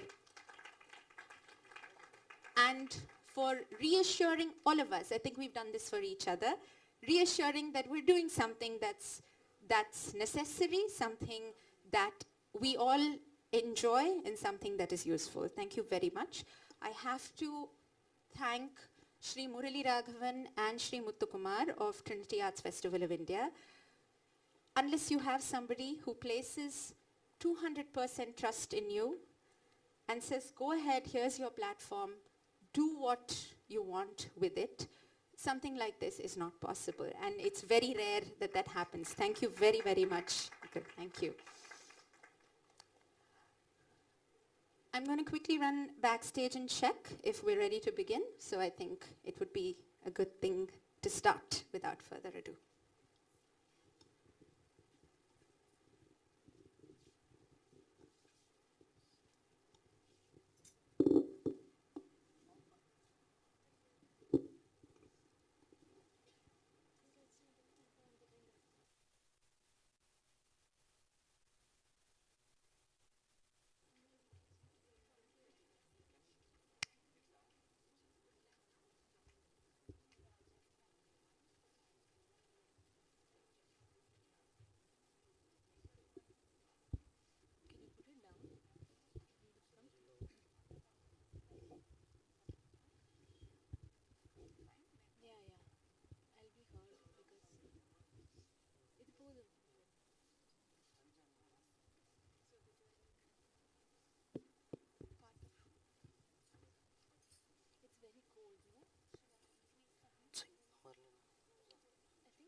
Please join me in welcoming all the artists seated on stage. And particularly, I'm very happy to welcome Sudharma Vaidyanathan, who will be leading this session in the conversation. I just wanted to say one thing. The idea of having this more as an in-conversation today, it's not a panel moderated by somebody, but it's a conversation that these lovely artists will be having with a youngster. And the idea is that I think many of us have similar questions. We have similar things that we want to know. And today Sudharma is going to be literally our voice projected on stage. Thank you very much, Sudharma, for agreeing to do this. Shri Gurubhyo Namaha. Namaskaram to all of you. I feel very nervous and honored to be on the same stage with such wonderful artists. We just heard them and it just blew my mind. Like, there's so much to learn from every one of them. So I'm just going to quickly introduce what we're going to be doing today, and then we'll get to all the questions that we have. So, before that, I would like to thank Apurva and Navadisha and Trinity Arts for inviting me to be a part of this festival. Okay, so Parisodhanai, that is what we have named this session, which simply means an experiment in expanding the dance vocabulary. So we will be creating a process of creating new hastas or hand gestures for terms which in today's society or in today's times don't have a reference or like don't have a mudra that we can talk about in a performance or in a dance vocabulary. So we will be taking up some very specific ideas, thoughts and concepts which are more relevant to today's society and discussing the process of how we can represent these through any form of dance, Natyam for that matter. So to give you an idea of how it all began, we just came up with a bunch of terms that we thought, we commonly discuss or talk about, and from which the three of them, along with Apurva, and we just shortlisted a few terms that can be the main topic of discussion for today. So before we go, like Apurva had already introduced the words that will be discussed, but I would also like to mention all the other words that we came up with because they're also interesting, and probably all of you can think about it, give it a thought later on, and come up with a new hasta or a mudra for each of these topics. So in broadly categorizing them as concepts, we came up with democracy, racism, evolution, transgender, ahimsa, satyagraha and extinction. And we will be picking democracy, racism and ahimsa from this category of concepts. And as objects, something that we commonly use in, I talk for the Bharatanatyam dancers here. So commonly we use violin because it's such an important part of our repertoire. But we don't have a gesture for it. It's kind of like thought-provoking, like why don't we have one? So they will be talking about violin as an object. And we also thought about motorized vehicles, like it's such an integral part of our lives now, like cars and bikes, but we don't have a mudra to represent those. And anything to do with artificial intelligence, like laptop, mobile phones, or robos for that matter, which are like almost as important as human beings right now. And then animals, Apurva had mentioned that dogs, it's something that we see growing up, we grow up seeing. So, we don't have a mudra for that probably, or no, we're not aware of it. We don't commonly use it. And we will be discussing some professions like doctor, lawyer, engineer, scientist, and so on and so forth. So before we move on, uh,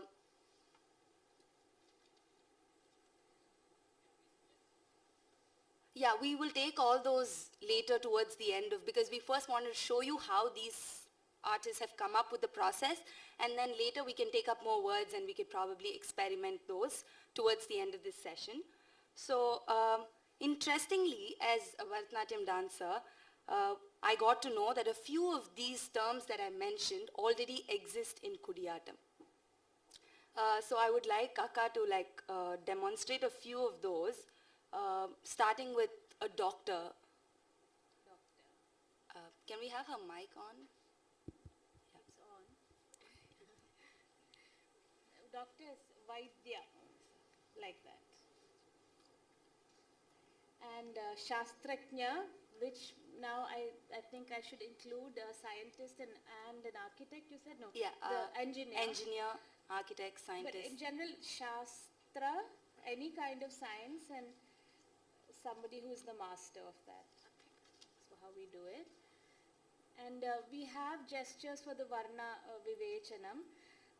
But for example, Brahmana, Kshatriya, Vaishya, Shudra. These are the Varnas. And then Vivechanam is the separation. And So for those of you who didn't understand the word, it's for racism is what she's trying to explain, the different, what do you call them, castes? Yeah, sorry. and It's a conversation. Yeah, please go ahead. So I'm if just you- asking a question. Probably is it Mahavishnu we say, no? Chatur From the from body. the body. So we have specific positions for each caste. So is it that they are using? probably, well, this, yes, because but not from the feet. We don't show from no, the feet. This is Shudra, this is Vaishya and Shudra. But then we also use, when it's this Katakamukam, it becomes army. But I don't think it's that. But yeah. This is Chaturvarnyam. Yeah, that's really interesting.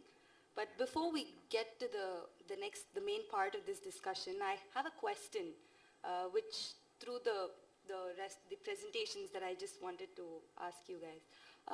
What do you think is a hasta in simple terms? Like, is it just like a physical reference for a thing, of an item or an idea, or is it something more than that? Can one of you just briefly explain what is a hasta, so that when we go on to talking about the process of creating a hasta for the new terms that we will be working on, it'll be easier for everyone, I guess, including me, to have a better understanding of what a hasta is and why it has to be this and not something else. You are the one who should do that.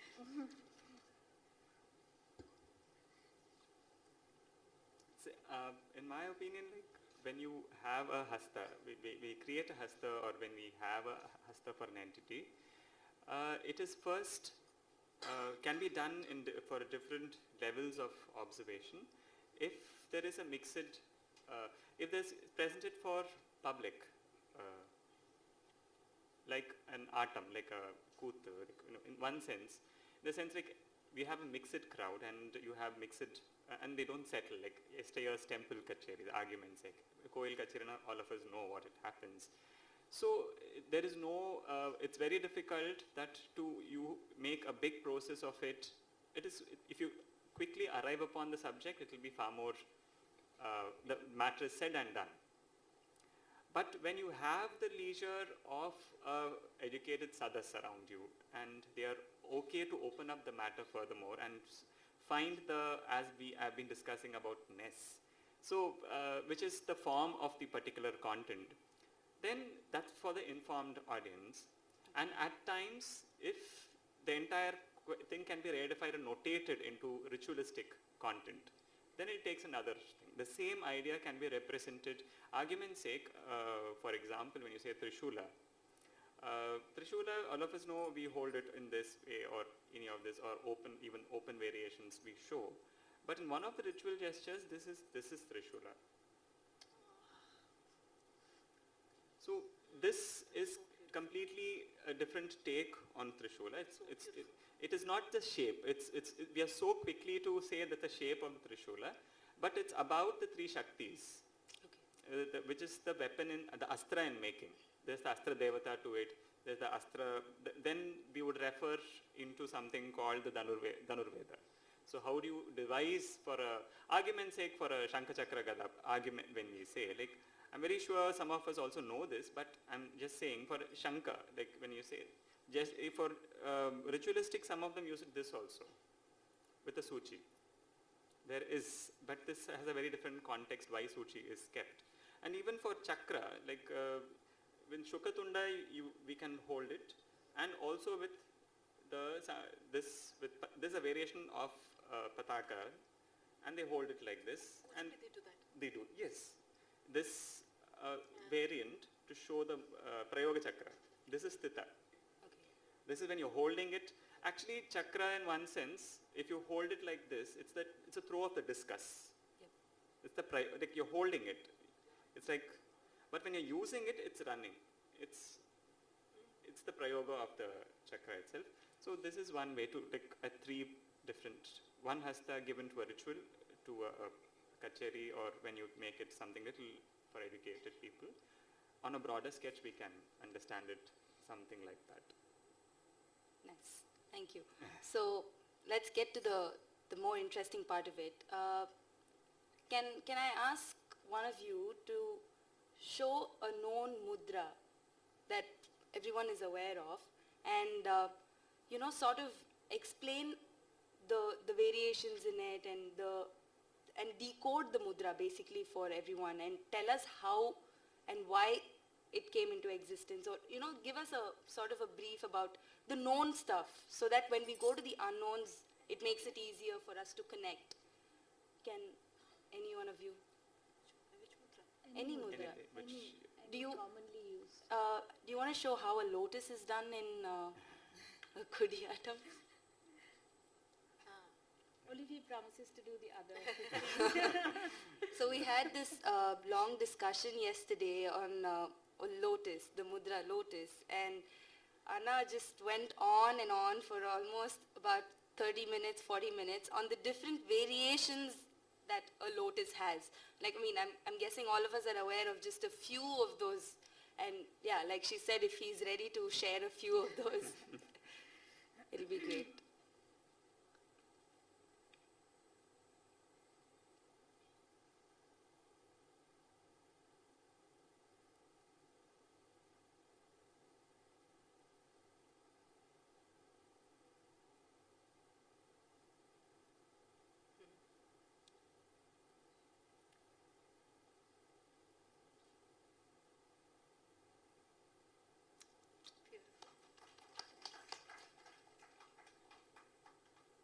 Well, I would also say from which premise I happen to learn this. Like, generally when we define a lotus, we would also seek for its samanartha padas, like equivalent words to it, like argument's sake.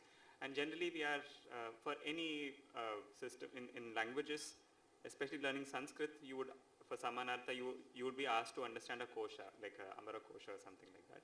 In Amara kosha, the equivalent word to lotus would go like Padma, Nalina, Aravinda, Mahotpala, Sahasrapatra, Kamala, Shatapatra, Kusheshaya, Pankeruha, Tamarasa, Sarasa, Sarasiruha, Vishaprasuna, Rajiva, Kushara, Amboruha, Saroja.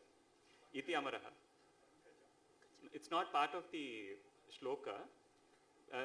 There are other equivalent koshas Many other, one kosha compiles this, other kosha compiles the Samanartha. Thank you for the input. And but it is also interesting that Samanarthas have hastas. They've created, because all these qualities put together becomes a lotus as a construct. It's a construct. Like that which has these qualities gets qualified to be called a lotus. In the sense, that which has a if we ask, the answer is little interesting, that once we had to ask this question to different professionals who handle lotus. Like if you happen to ask a Vishwakarma tradition people who are temple architects and iconographists, once they said that which has the capacity to contain something within itself, that which has the capacity to expand itself, and that which has a capacity to hold something within itself. Ulvangi, velivangi, and something holding. Such an entity is called lotus. Just because that flower also behaves the same pattern, that flower is also called a lotus. Henceforth, eyes are called lotus. Henceforth, mouth is a lotus, face is a lotus, bosoms are lotus, hand is a lotus, pada becomes lotus. Lotus is a grammar. If any entity, living or non-living, behaves, by the way, with the same idea, someone can construct a mahal and it's called Kamal Mahal. It's not, in no way you find a lotus petal anywhere in the architecture. It's all possibility. That it is a lotus mahal, and you don't find lotus motifs. Lotus motifs like stuck to it, that's okay, but in principle, in architectural principles, you associate with it.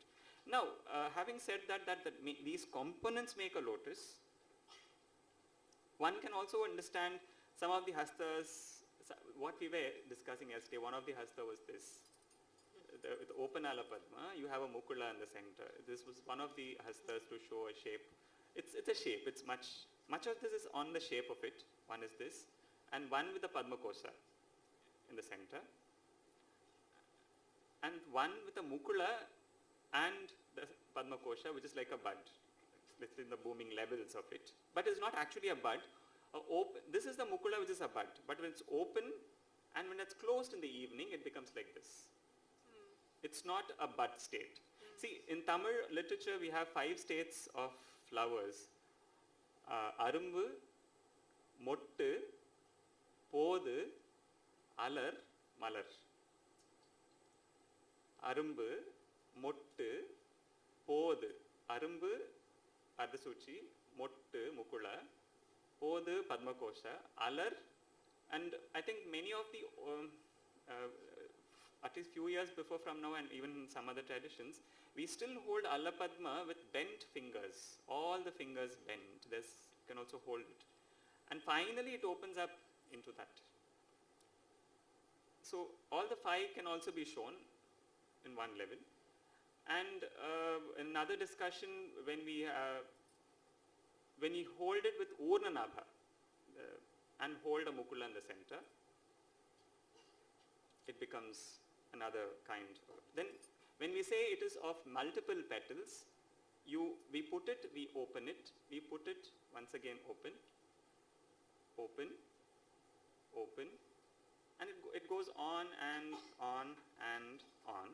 Especially for Shatapatra, we know how many petals are there. And when we say completely Vikasita, open, we say 2 Urnanabha put together, so it becomes Urnanabha. And open out, we can, one is flattened and other Urnanabha is still held. To make a asana out of it, a seat. This is out and this comes in the center.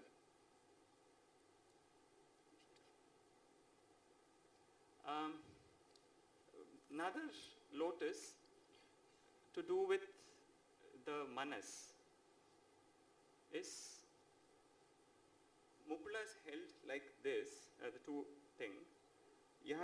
From here we open it up like this.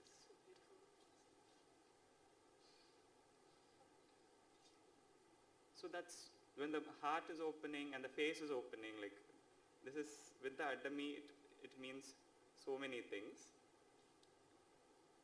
opening and closing, it means something. This is done with Chatura. This is, I think we are familiar with this, but this adds a little different thing because the elbows are down and it's very close to the chest and the face. It makes it very personal also in my visual opinion. So this, we are also familiar with this, certainly yes. But the moment we cross it, it takes a completely different dynamics to it. I always feel it's very personal then. All the Katakamukams can go with it, with Chatura can go with it, but in different phases of lotus's opening. And lotus behaves 15 types for moon. As the moon and the sun change, the entire system on lotus being devised in India, that they have observed the positions of the lotus for the 15 days up and 15 days down in a month, and they've documented the name for it. And they are not, it's an entire chapter on lotus is dealt, not in botany, but much to do with, actually for medical stream, it's such an important understanding. With the reference with the lotus and the sun and the moon, the body is also treated. There is multiple dynamics hope, and it is also very important for weavers. In one community in Andhra, the weavers called as Padmashalis.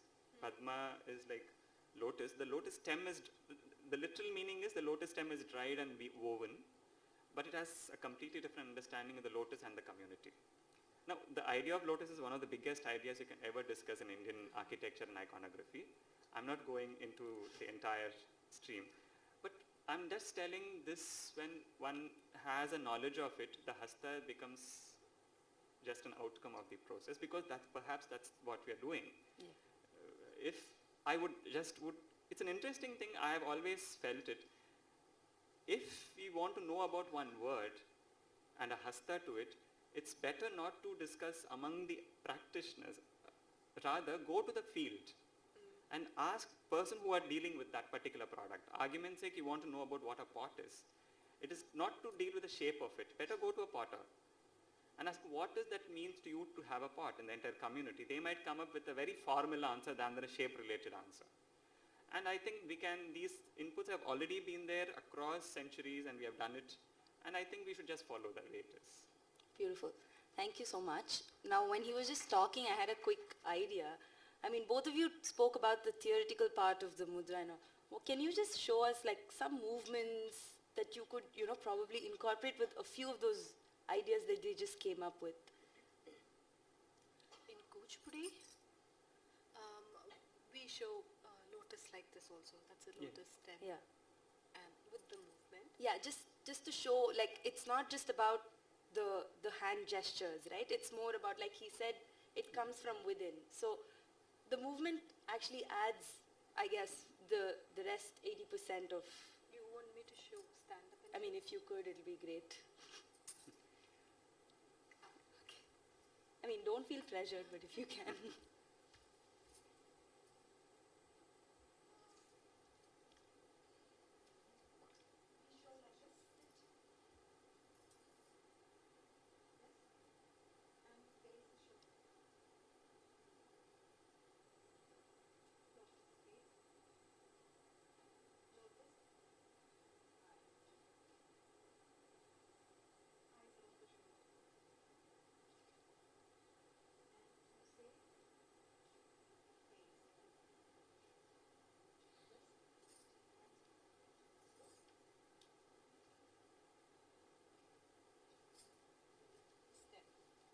I mean, I just thought it'll be, yeah.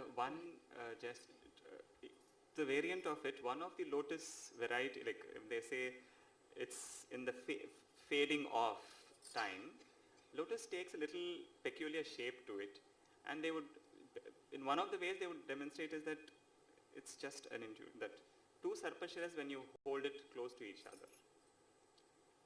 It's like it's going to fade off in some time, it's kind of wane off, and one or two petals are just out. So it makes another interesting way. It's not entirely blown, it's fading. It's just fading its life off. This just extended, but it's just going to collapse kind of a face. And the eyes are drooping and it's wet and, that this would be a very subtle thing to say. It's not very fluffy and very happy. Beautiful. We also do this lotus and The moon, a the moon, sun. yeah. So, I also wanted to add to it, it's not about the lotus. How you said, you go to a potter to learn about if you want to do a pot. Actually, it is Kapila's story, not my story. I have heard them saying their guru, when they had to do the elephant movement, he asked them to go and watch elephant for a month or two. So these children, they were behind elephant for 1 or 2 months, how an elephant eat, how an elephant sleep, how its trunk moves, and for 2-3 months they were just behind an elephant, it seems. And in the end, this is what I've heard. When they came to the class, he said, okay, now you do. So by then they knew how it is to be done. So those are great gurus. can you show us? I'm very curious to see how this 2 months has made a difference in... But actually, I was also going to say we have that luxury because we have the Ulsavam in the temple and the elephants are just there to watch. But like you rightly said, we also have this thing of keen observation. But there is this, coming back to what you asked in the beginning about what is the hasta, when you simply say it's codified gesture, but there are different grades of like very realistic to very abstract. Exactly.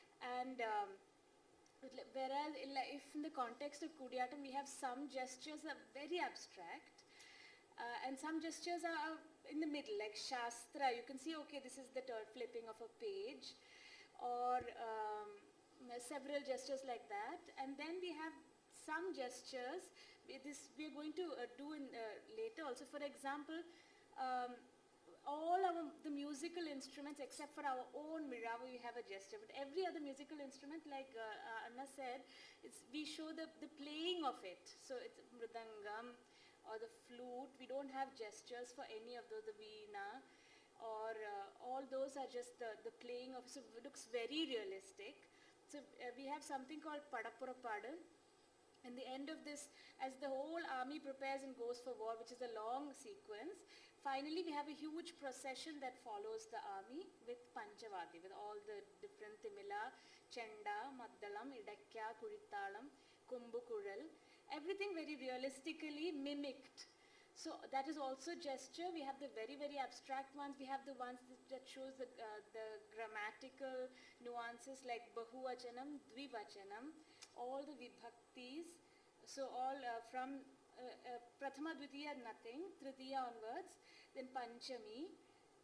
So vibhaktis have gestures. So there are, I will just to briefly put it, there are different contexts and different grades of Lokadharmi and Natadharmi.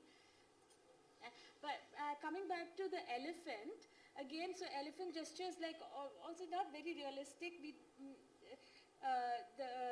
just this. But so the adhisthana tattvam we say is that so that's why we have to keenly observe real life and bring the real life, like you said, transport it into the patra, to the gesture, so that the experience has to be very realistic. So we are not imitating, mimicking the elephant with, gesture, but we are doing the very stylized gesture with the rich, we have filled ourselves with the elephant information and the elephant feeling, and we have imbibed, ideally, the elephant within us, so that even when we do the very abstract stylized gesture, the audience should have a very realistic experience. That is the aspiration. So I'm not saying I can do it, but ideally, like you said, so in the training, like combing the hair, so they encourage, we have a very elaborate alangari pikal, the decoration of the so the boys are asked to go and watch the women combing their hair, taking a bath. And there are many stories about how they, so the observation is very encouraged. Yeah. I mean, can we get a glimpse of it? Of? Anything, I mean. No. Combing your hair. It would be very just like we do everything very like elaborately. For example, the hair is first oiled, And usually if it's the maid's dressing up the Naika, so the hair is oiled and we have this wooden stick that is made to do the parting. And then one side of the hair, this takes a long time, I promise you. Yeah. So you comb your long hair and then you, like 5 times each, and long hair, then you last the last part. And then you let it open and then you pull out the strands of hair. Then you go to the other side and comb this hair. And it's very elaborate. And then it's made into a bun. And the bun, it's not like what we normally do.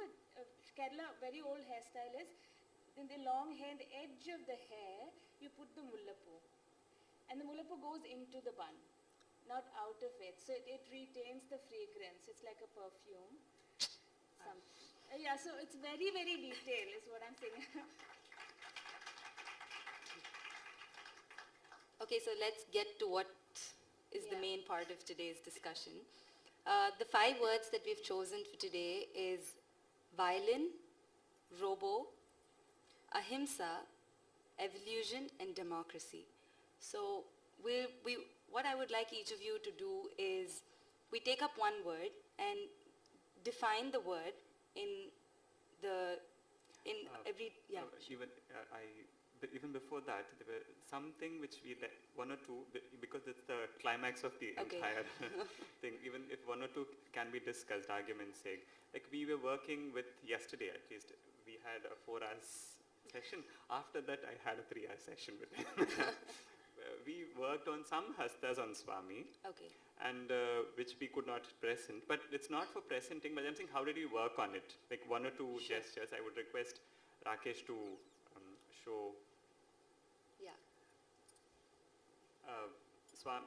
Actually, defining a Swami, like we would say where you take the material, argument's sake.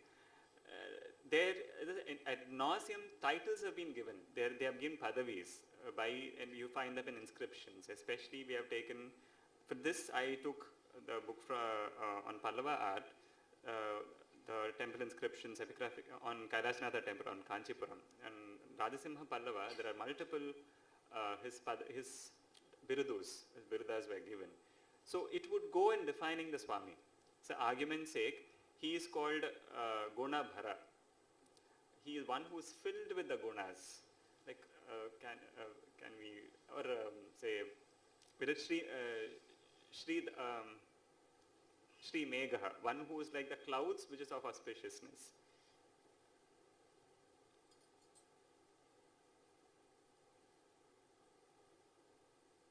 One who is a Sridhara. Gunabhara.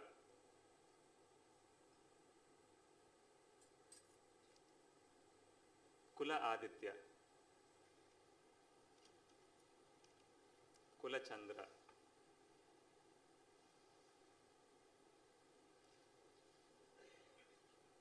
At least yesterday we worked some 20, 30, 40 and Yeah, I mean, we could probably go back to that towards the end and this is, that's elaborate what on everything. So we yes. have enough time to probably have this discussion. Yeah, sure.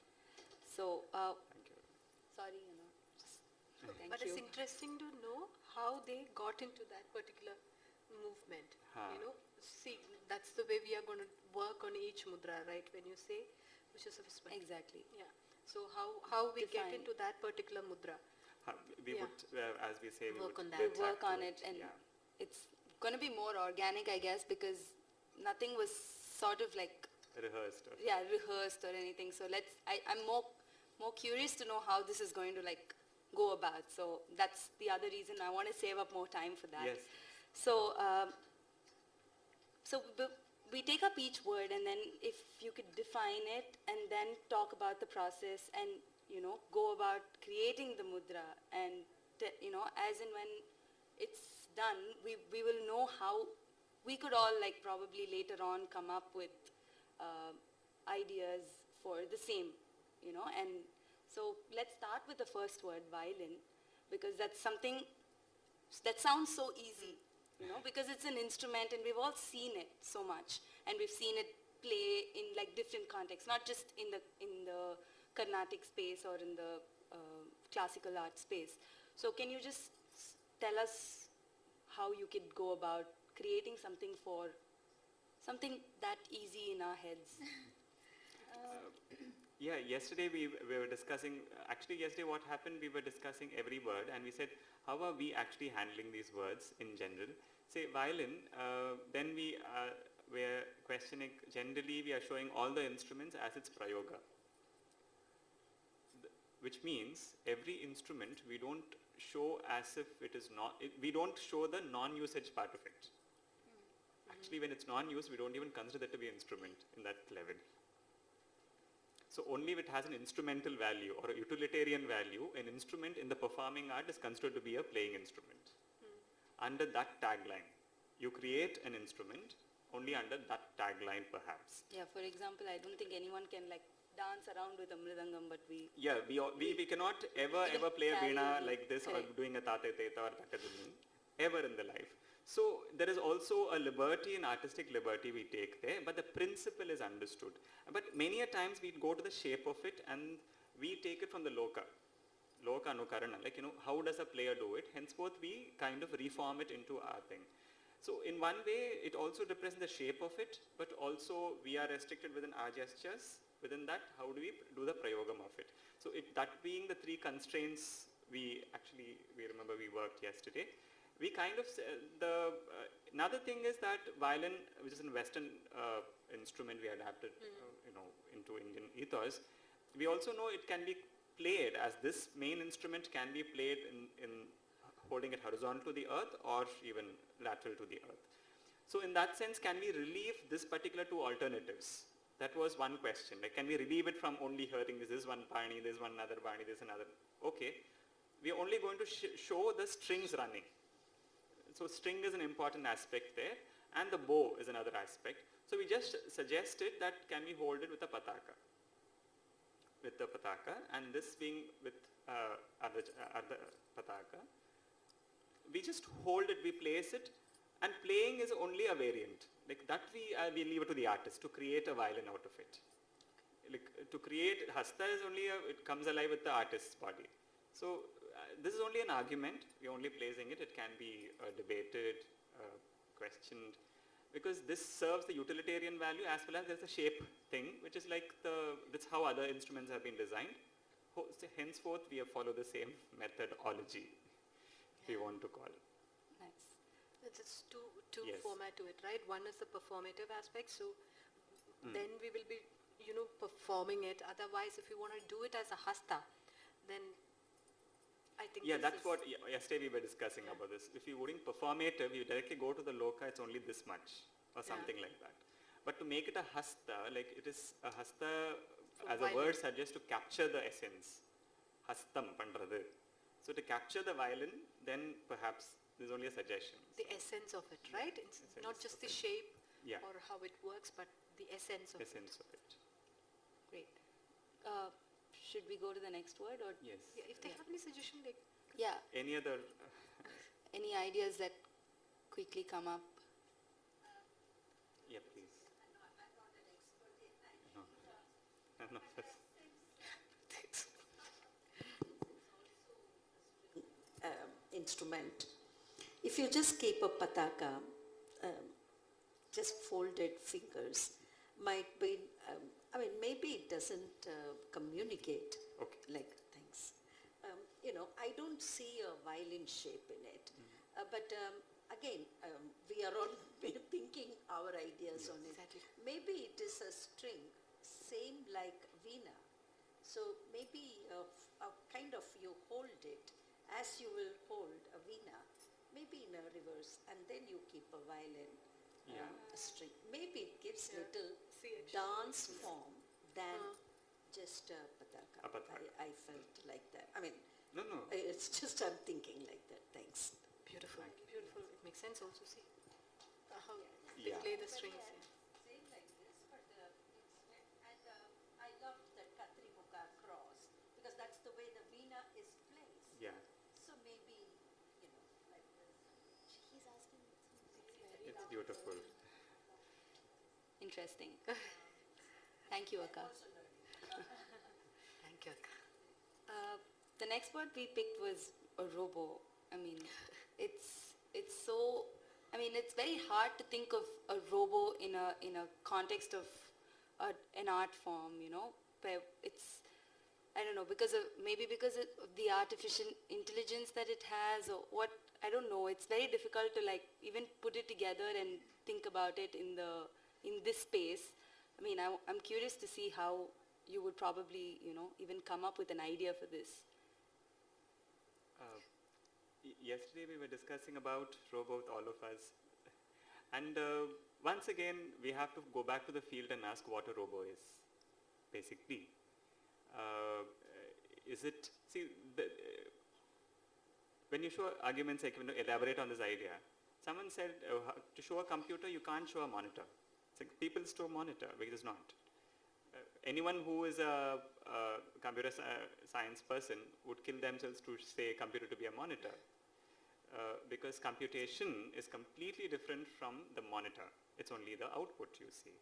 And in that sense, the essence of computation has to be understood in one sense if it comes to computer. But what will be the essence of a robo? In the modern times, as we say, we were discussing what robos are, and suddenly you find a humanoid like Sophia has already got a citizenship to Saudi Arabia. And I think to most of us who don't know, it's a AI constructed project. It's a robo which has got a citizenship of King of Saudi Arabia has given citizenship to Sophia. And Sophia has given a classic interview what it means to feel like a human.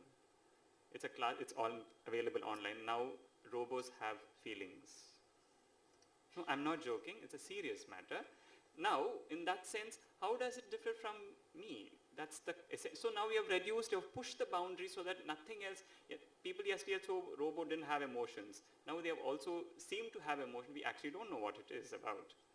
Now perhaps a significant difference between a human and a robo is that a robo is conscious. It is certainly conscious. Human also has consciousness. Robo also have developed to the level they are conscious. Consciousness is developed in a robo. The only difference is a human understands, or I am conscious that I am conscious. The robo is not conscious that it is conscious. That is the only difference. And that is the current thing everyone are working towards, to make it conscious that it is conscious. That's another advancement in AI, which means the chitta is not working in robo, rest all is working. If you have a human model, as I told you, the 96 tattvas, many of the tattvas are working, if not for one, if not for the manasika tattvas, like manas, buddhi, ahankara, chitta. It can identify itself. The ahankara is working in a humanoid. So chitta alone is not working. Chitta is arrested, rather. In that way, yesterday we were discussing, so that we would have hasta for chitta with like this, and we told, she suggested that if this is the chitta, can we arrest it? So it was a suggestion yesterday. We were okay, because no one can kill chitta. It is not nasanam, it's not thing, but it only arrested. So she said chitta and said stop it. Or chitta. And later we came up with chitta become arrested, so that becomes the plumb line of the design itself. It becomes the center point of the design itself, because it's the idea through which you develop the entire thing. So perhaps this could be the idea for robo.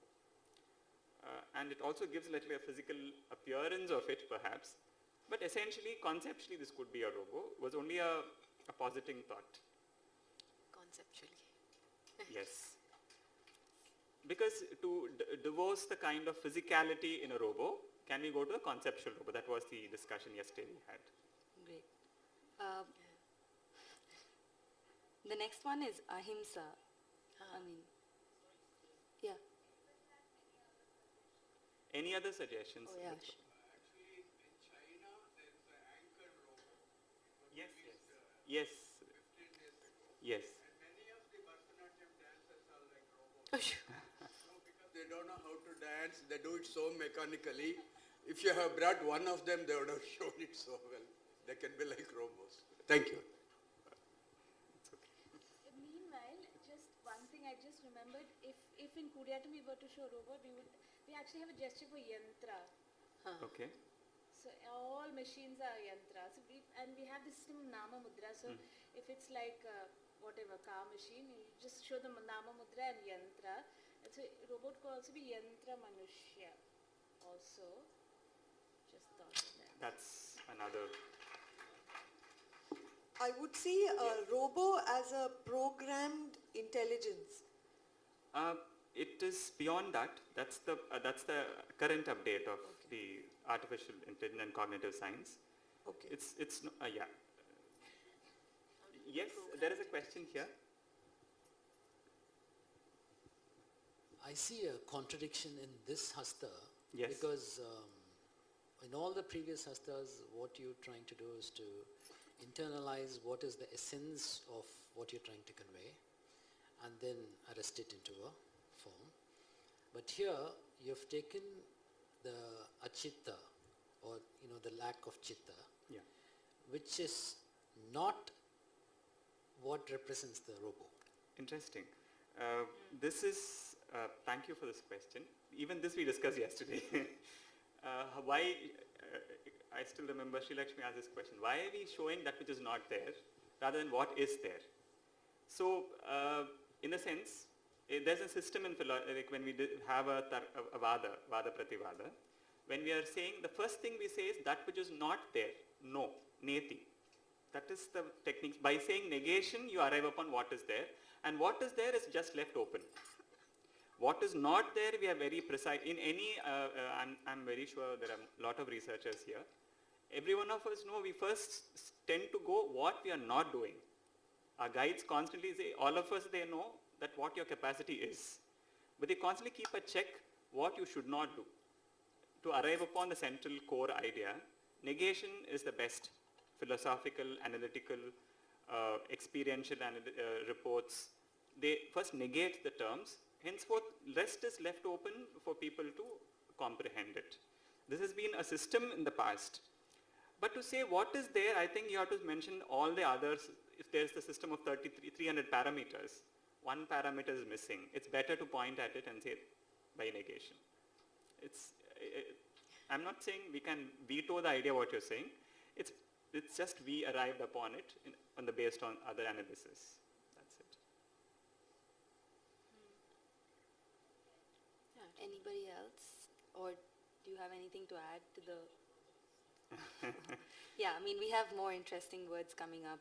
Ahimsa is something, I think Akka could explain it better. We came up with this.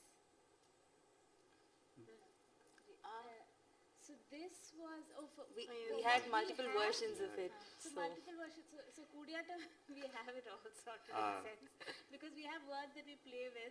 So himsa. But then JC Anna said himsa is not directly only killing, but it's all sorts of violence. Even a blemish is himsa. So to really condense it, we came up with not even creating that blemish on the opposer. Because this is a very salient term. We have to, being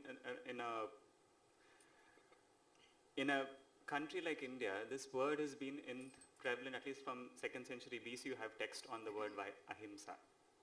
So what this particular people have, to know more about it, I think we have to just go and ask an entire sect who has worked on this particular thing as a religious philosophy, Jainas.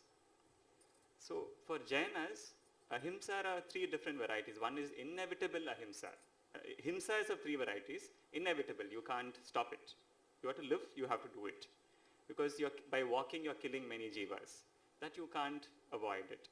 There is one level of himsa where you can, you have to do it so that you live, sustain yourself in your day-to-day life. The third is harming others. That inevitably everyone has to stop. So himsa, it is not that himsa completely is to be washed off. No one says it in the world because world philosophers have been discussing on this particular word called non-violence, and it has been a personal philosophy and religious philosophies and social philosophy for centuries together. So henceforth, this is not a light term, ahimsa. In that sense, it becomes pivotal to say that everyone would say, anyone who has been dealing with the tenets of ahimsa would say, pain is inevitable, but suffering is optional. Pain is inevitable because that is the only way you can exist. To heal the pain, feel the pain. Don't numb it. Has been the quotes for many, many philosophers. Don't hide it. But out of it, you can avoid suffering. Any amount of education, any amount of erudition, any amount of introspection and reality is reserved to rationalize suffering. So that you can rationalize failure, rationalize hurt, rationalize death. So in that sense, himsa is a very deeper idea which has been discussed in Indic context. But to say a very term like that, himsa, it is not just killing. That's what we had an argument and discussion. So I'm sure you would understand why we took 5 hours to brood on these issues. We were discussing word by word by word and phrase by phrase by phrase. We also thought about this. Himsa is an instinct in us. It's just not something that, it is an instinct. So basically it is not killing it, but controlling it or Controlling containing it, yeah. No, You we can't can just only remove it. control it. You can't completely subside it and make it zero. Yeah. Yeah, so the mudra, what we thought was also something. Oh yeah, this was not the end of it, right? Yeah. This was, And we brought it here. Because it's a manasika guna, ahimsa to be as one of the gunas back. So it was brought back to we did it and we brought it back to arresting it. So we had a discussion on it, yeah. Any suggestions on what else could be done or any ideas? Posture of Buddha or Mahatma Gandhi. Thank you. You're saying about thank you.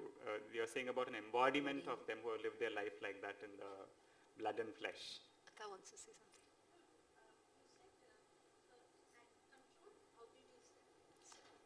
Holding it. Holding it. Holding it. Okay, thank you. Just Resting it. Allow it to Oh, rest. okay.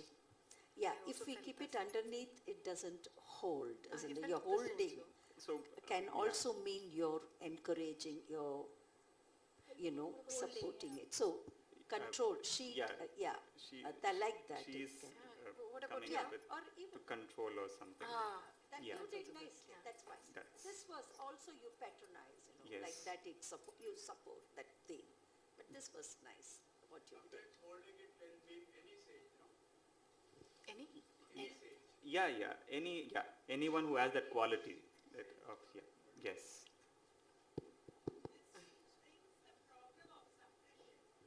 Okay. This is more at peace with itself. Peace. Okay. It's This is like arresting it. which This is you settling. cannot hold.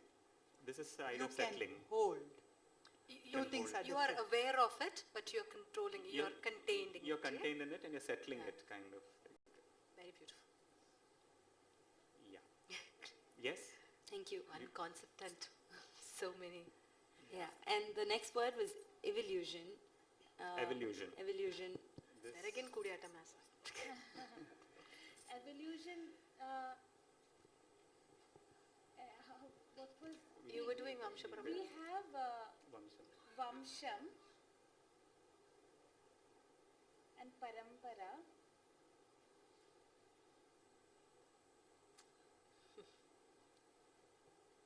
And growth, but growth is not, we decided growth was not evolution, right? Yeah. But So- then Yeah. finally we came up with this gesture for evolution Yeah. as a new gesture because Yeah. From one Measure. Unit measure. from we can say the entire being to be in terms of their measures. I'm a qualifier and a quantifier, and I've been measured in a particular way. Qualitatively I can be measured, quantitatively I should be measured. Another being next to me is only difference in these measurements. In that sense, we can take a measuring gesture. Either this is a measure gesture, this is a unit gesture, this is another unit gesture. But this being one of the gestures for humanity to show itself, one being, from one being the other being is born. Like it's not actually born, it manifests. So from there the other manifests. It's a measure actually. It's not the head or it's in that sense. It is one measure, other measure gives birth to it. From there other gets evolved, it's not emanation but it's evolution. In that sense, we also discussed this word when say Vamsha. Vamsha comes from the Sanskrit word Vamshi, which means bamboo.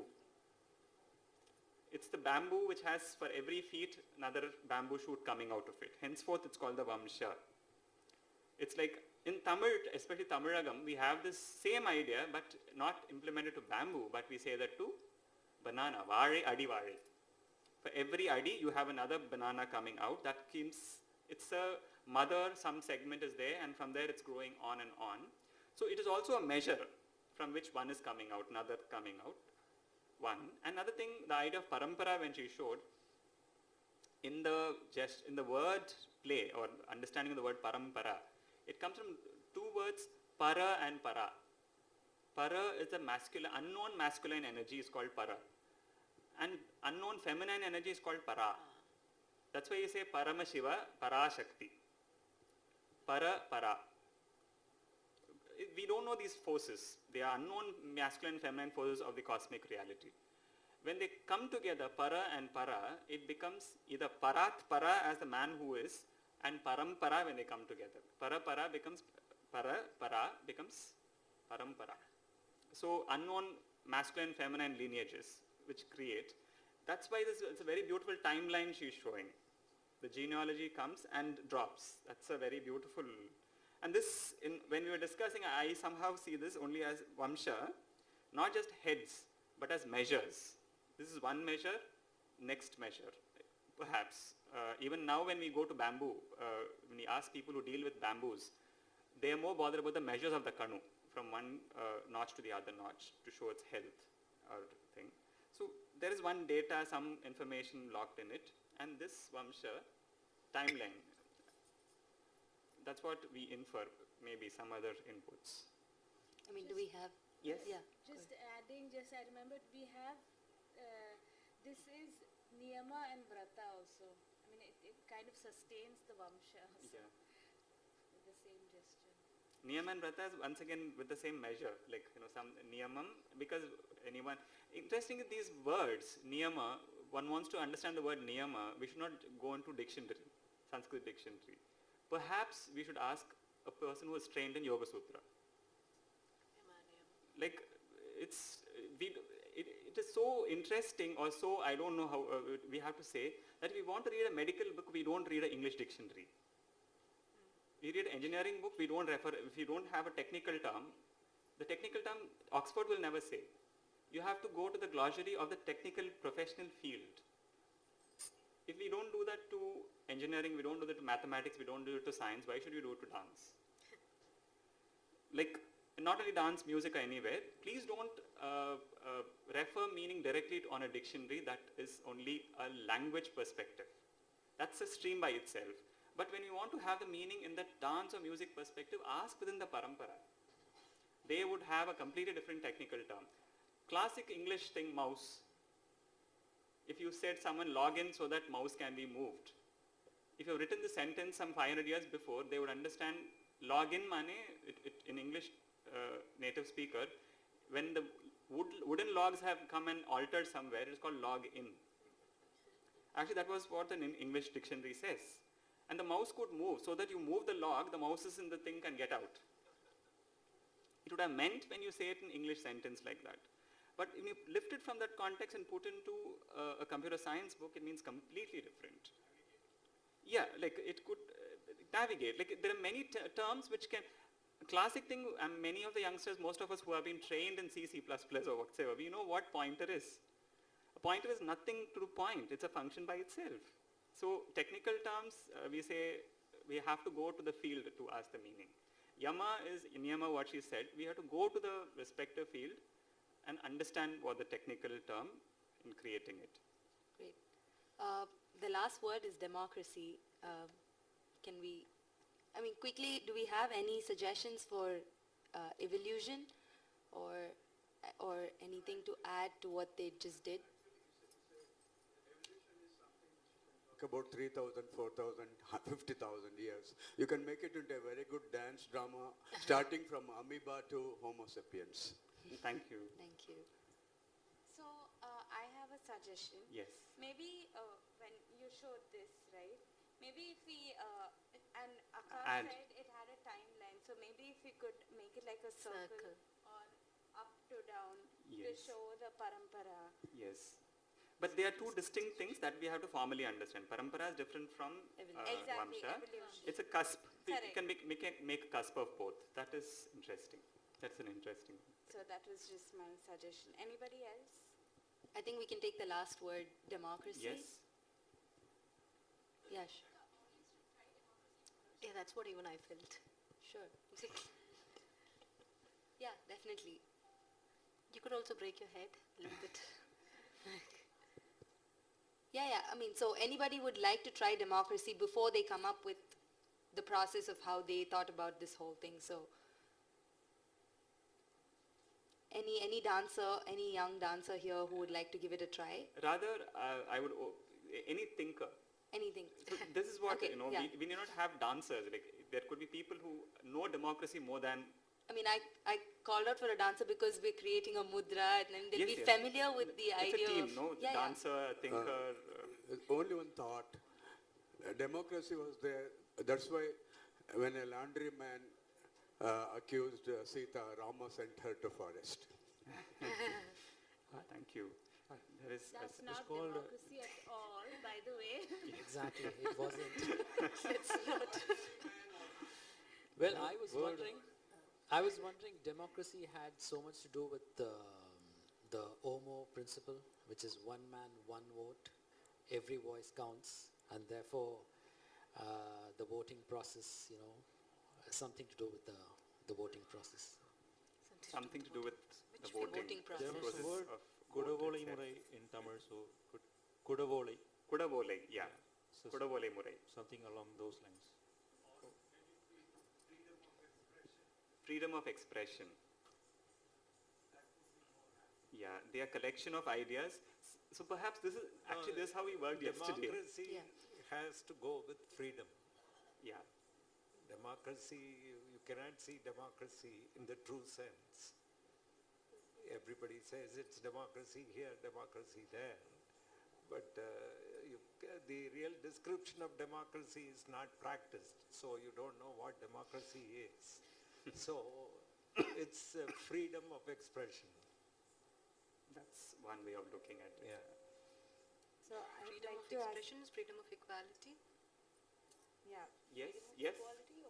Freedom Yeah, and so I just wanted to ask this, as interesting this exercise is, when we say we are creating hastas, what is the intention behind creating the hastas? Are we looking at adding to the Abhinay Darpana or Hasta Lakshana Deepika, or are we looking at communicating to the audience? Because if it is communicating to the audience, like how Raga teacher suggested, the violin should be more the played violin, which has to be shown rather than fixing a hasta for it. Or like Rama Sita, do you want another hasta for Mother Teresa? Probably. So the question is, are we creating and are we in this process because we want to communicate or we want to make our texts longer? Okay. You want to... I think communicate. But and I also think this text thing is slightly tricky, which is also what I wanted to try to bring up earlier. Yeah, but that's a different topic. But yes, communicate. But what you said again, those are two types of gestures. So one is more loka dharmi and one is more, so actually we can use both. So when you have this, yeah, when you could use the violin in both senses. When you are just maybe showing a violin and when, yeah. So I think both are great, and I think I just think we can't add to the treatise. If I may just step in here and add, sorry, it's me. I thought if I can just explain what was the purpose of doing the exercise. I think the purpose was two.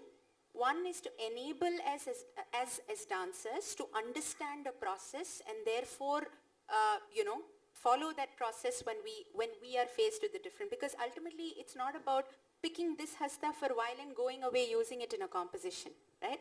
But tomorrow when we have a different challenge, we are enabled with a process, which I think most of us did not have before.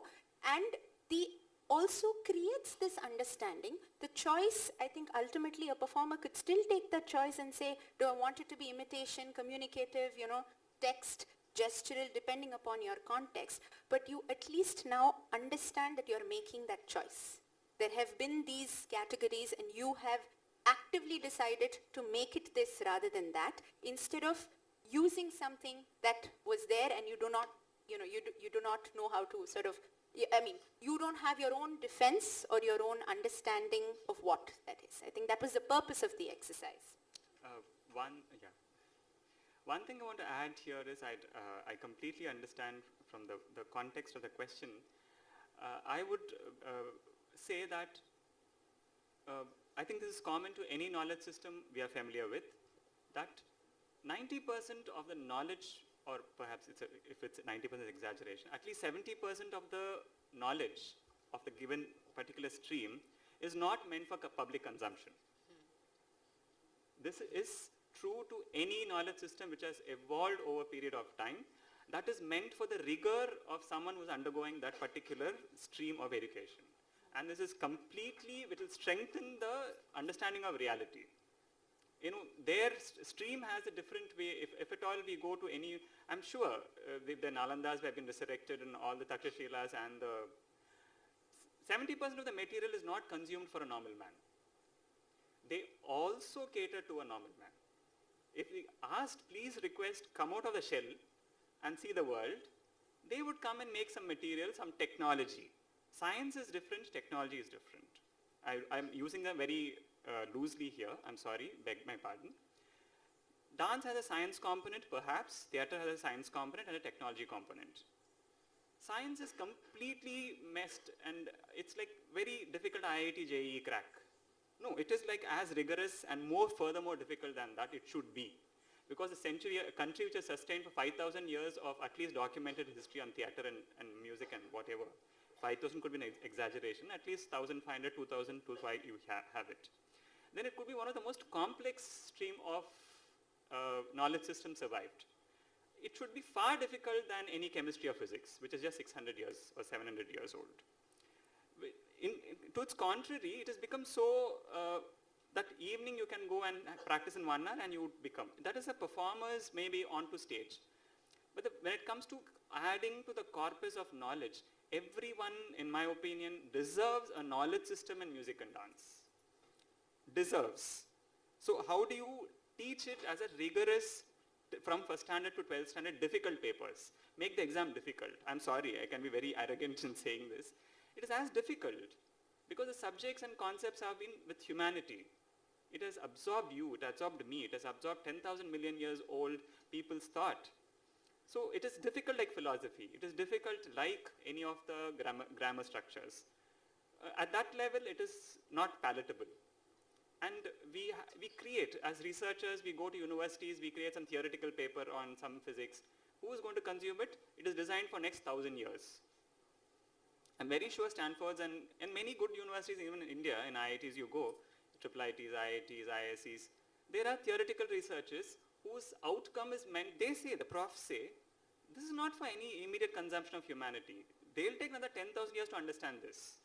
But still those papers are appreciated.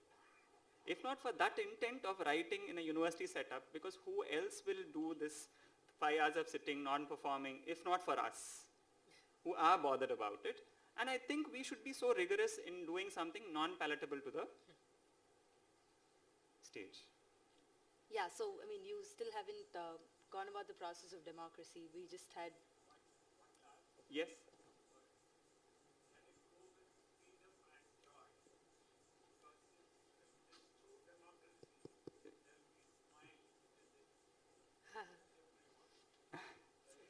Freedom and joy. Yeah. that would be a performer's way of building it. Yeah, performance way of building it. Yeah. Yesterday we came up with something like, this is as we call as Dandahasta, that which is the constitutional hasta. When the constitution is brought back from the monarchy to the people back. It's lifted, power towers are broken and brought down to the level of the manas. And the dandam is lifted, closed back. The constitution is enveloping the human. It could be called as a democracy because the word demos means people, demography. So that was the way we kind of arrived it. And most of us have put inputs to it as a performative grammar also. So that can be taken onto the performative thing.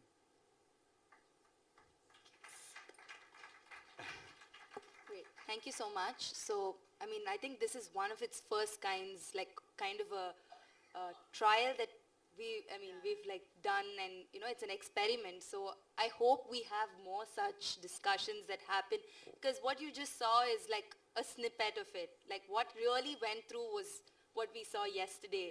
And there's like the brainstorming and the kind of ideas everybody comes up with. When it happens as a bigger group, I think it's more effective.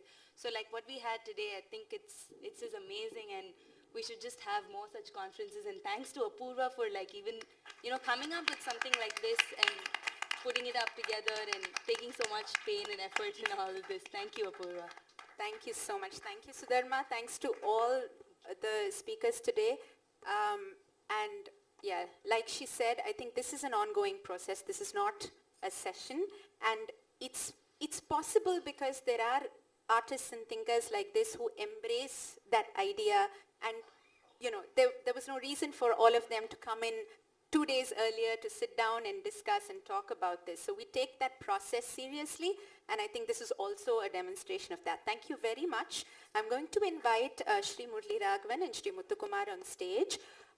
We have one very, something that's very fond to us that we're going to do before we felicitate the artists. We have come out with a book with the talks that were presented last year by the younger people, compiled as a list of essays. And we thought it's absolutely appropriate if the young artists, the very fine artists who have joined us today, actually release the book. So we're going to invite all of them on stage to kindly release it.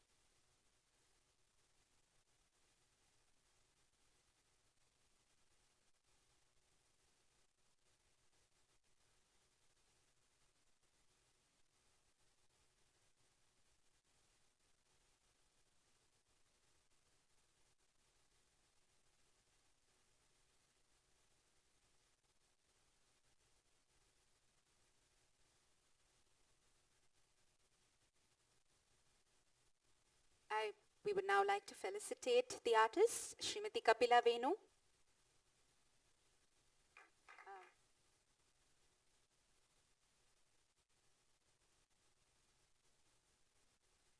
Shri Jayachandran,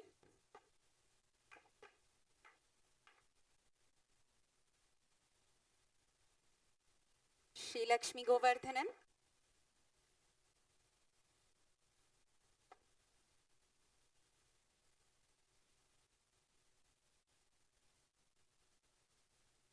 and Sudharma Vaidyanathan.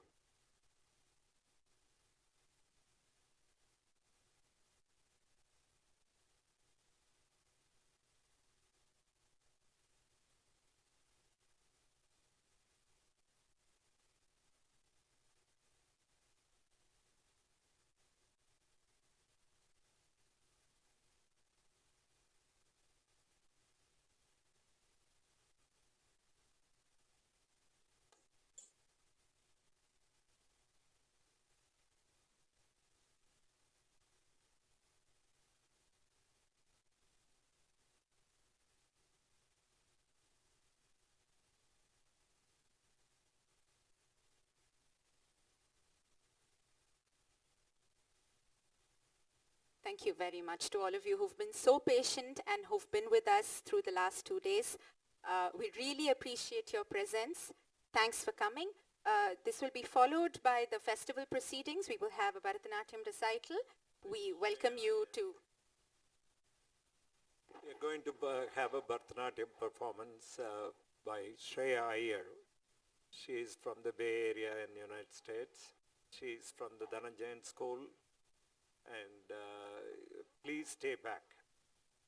Please stay back for the performance.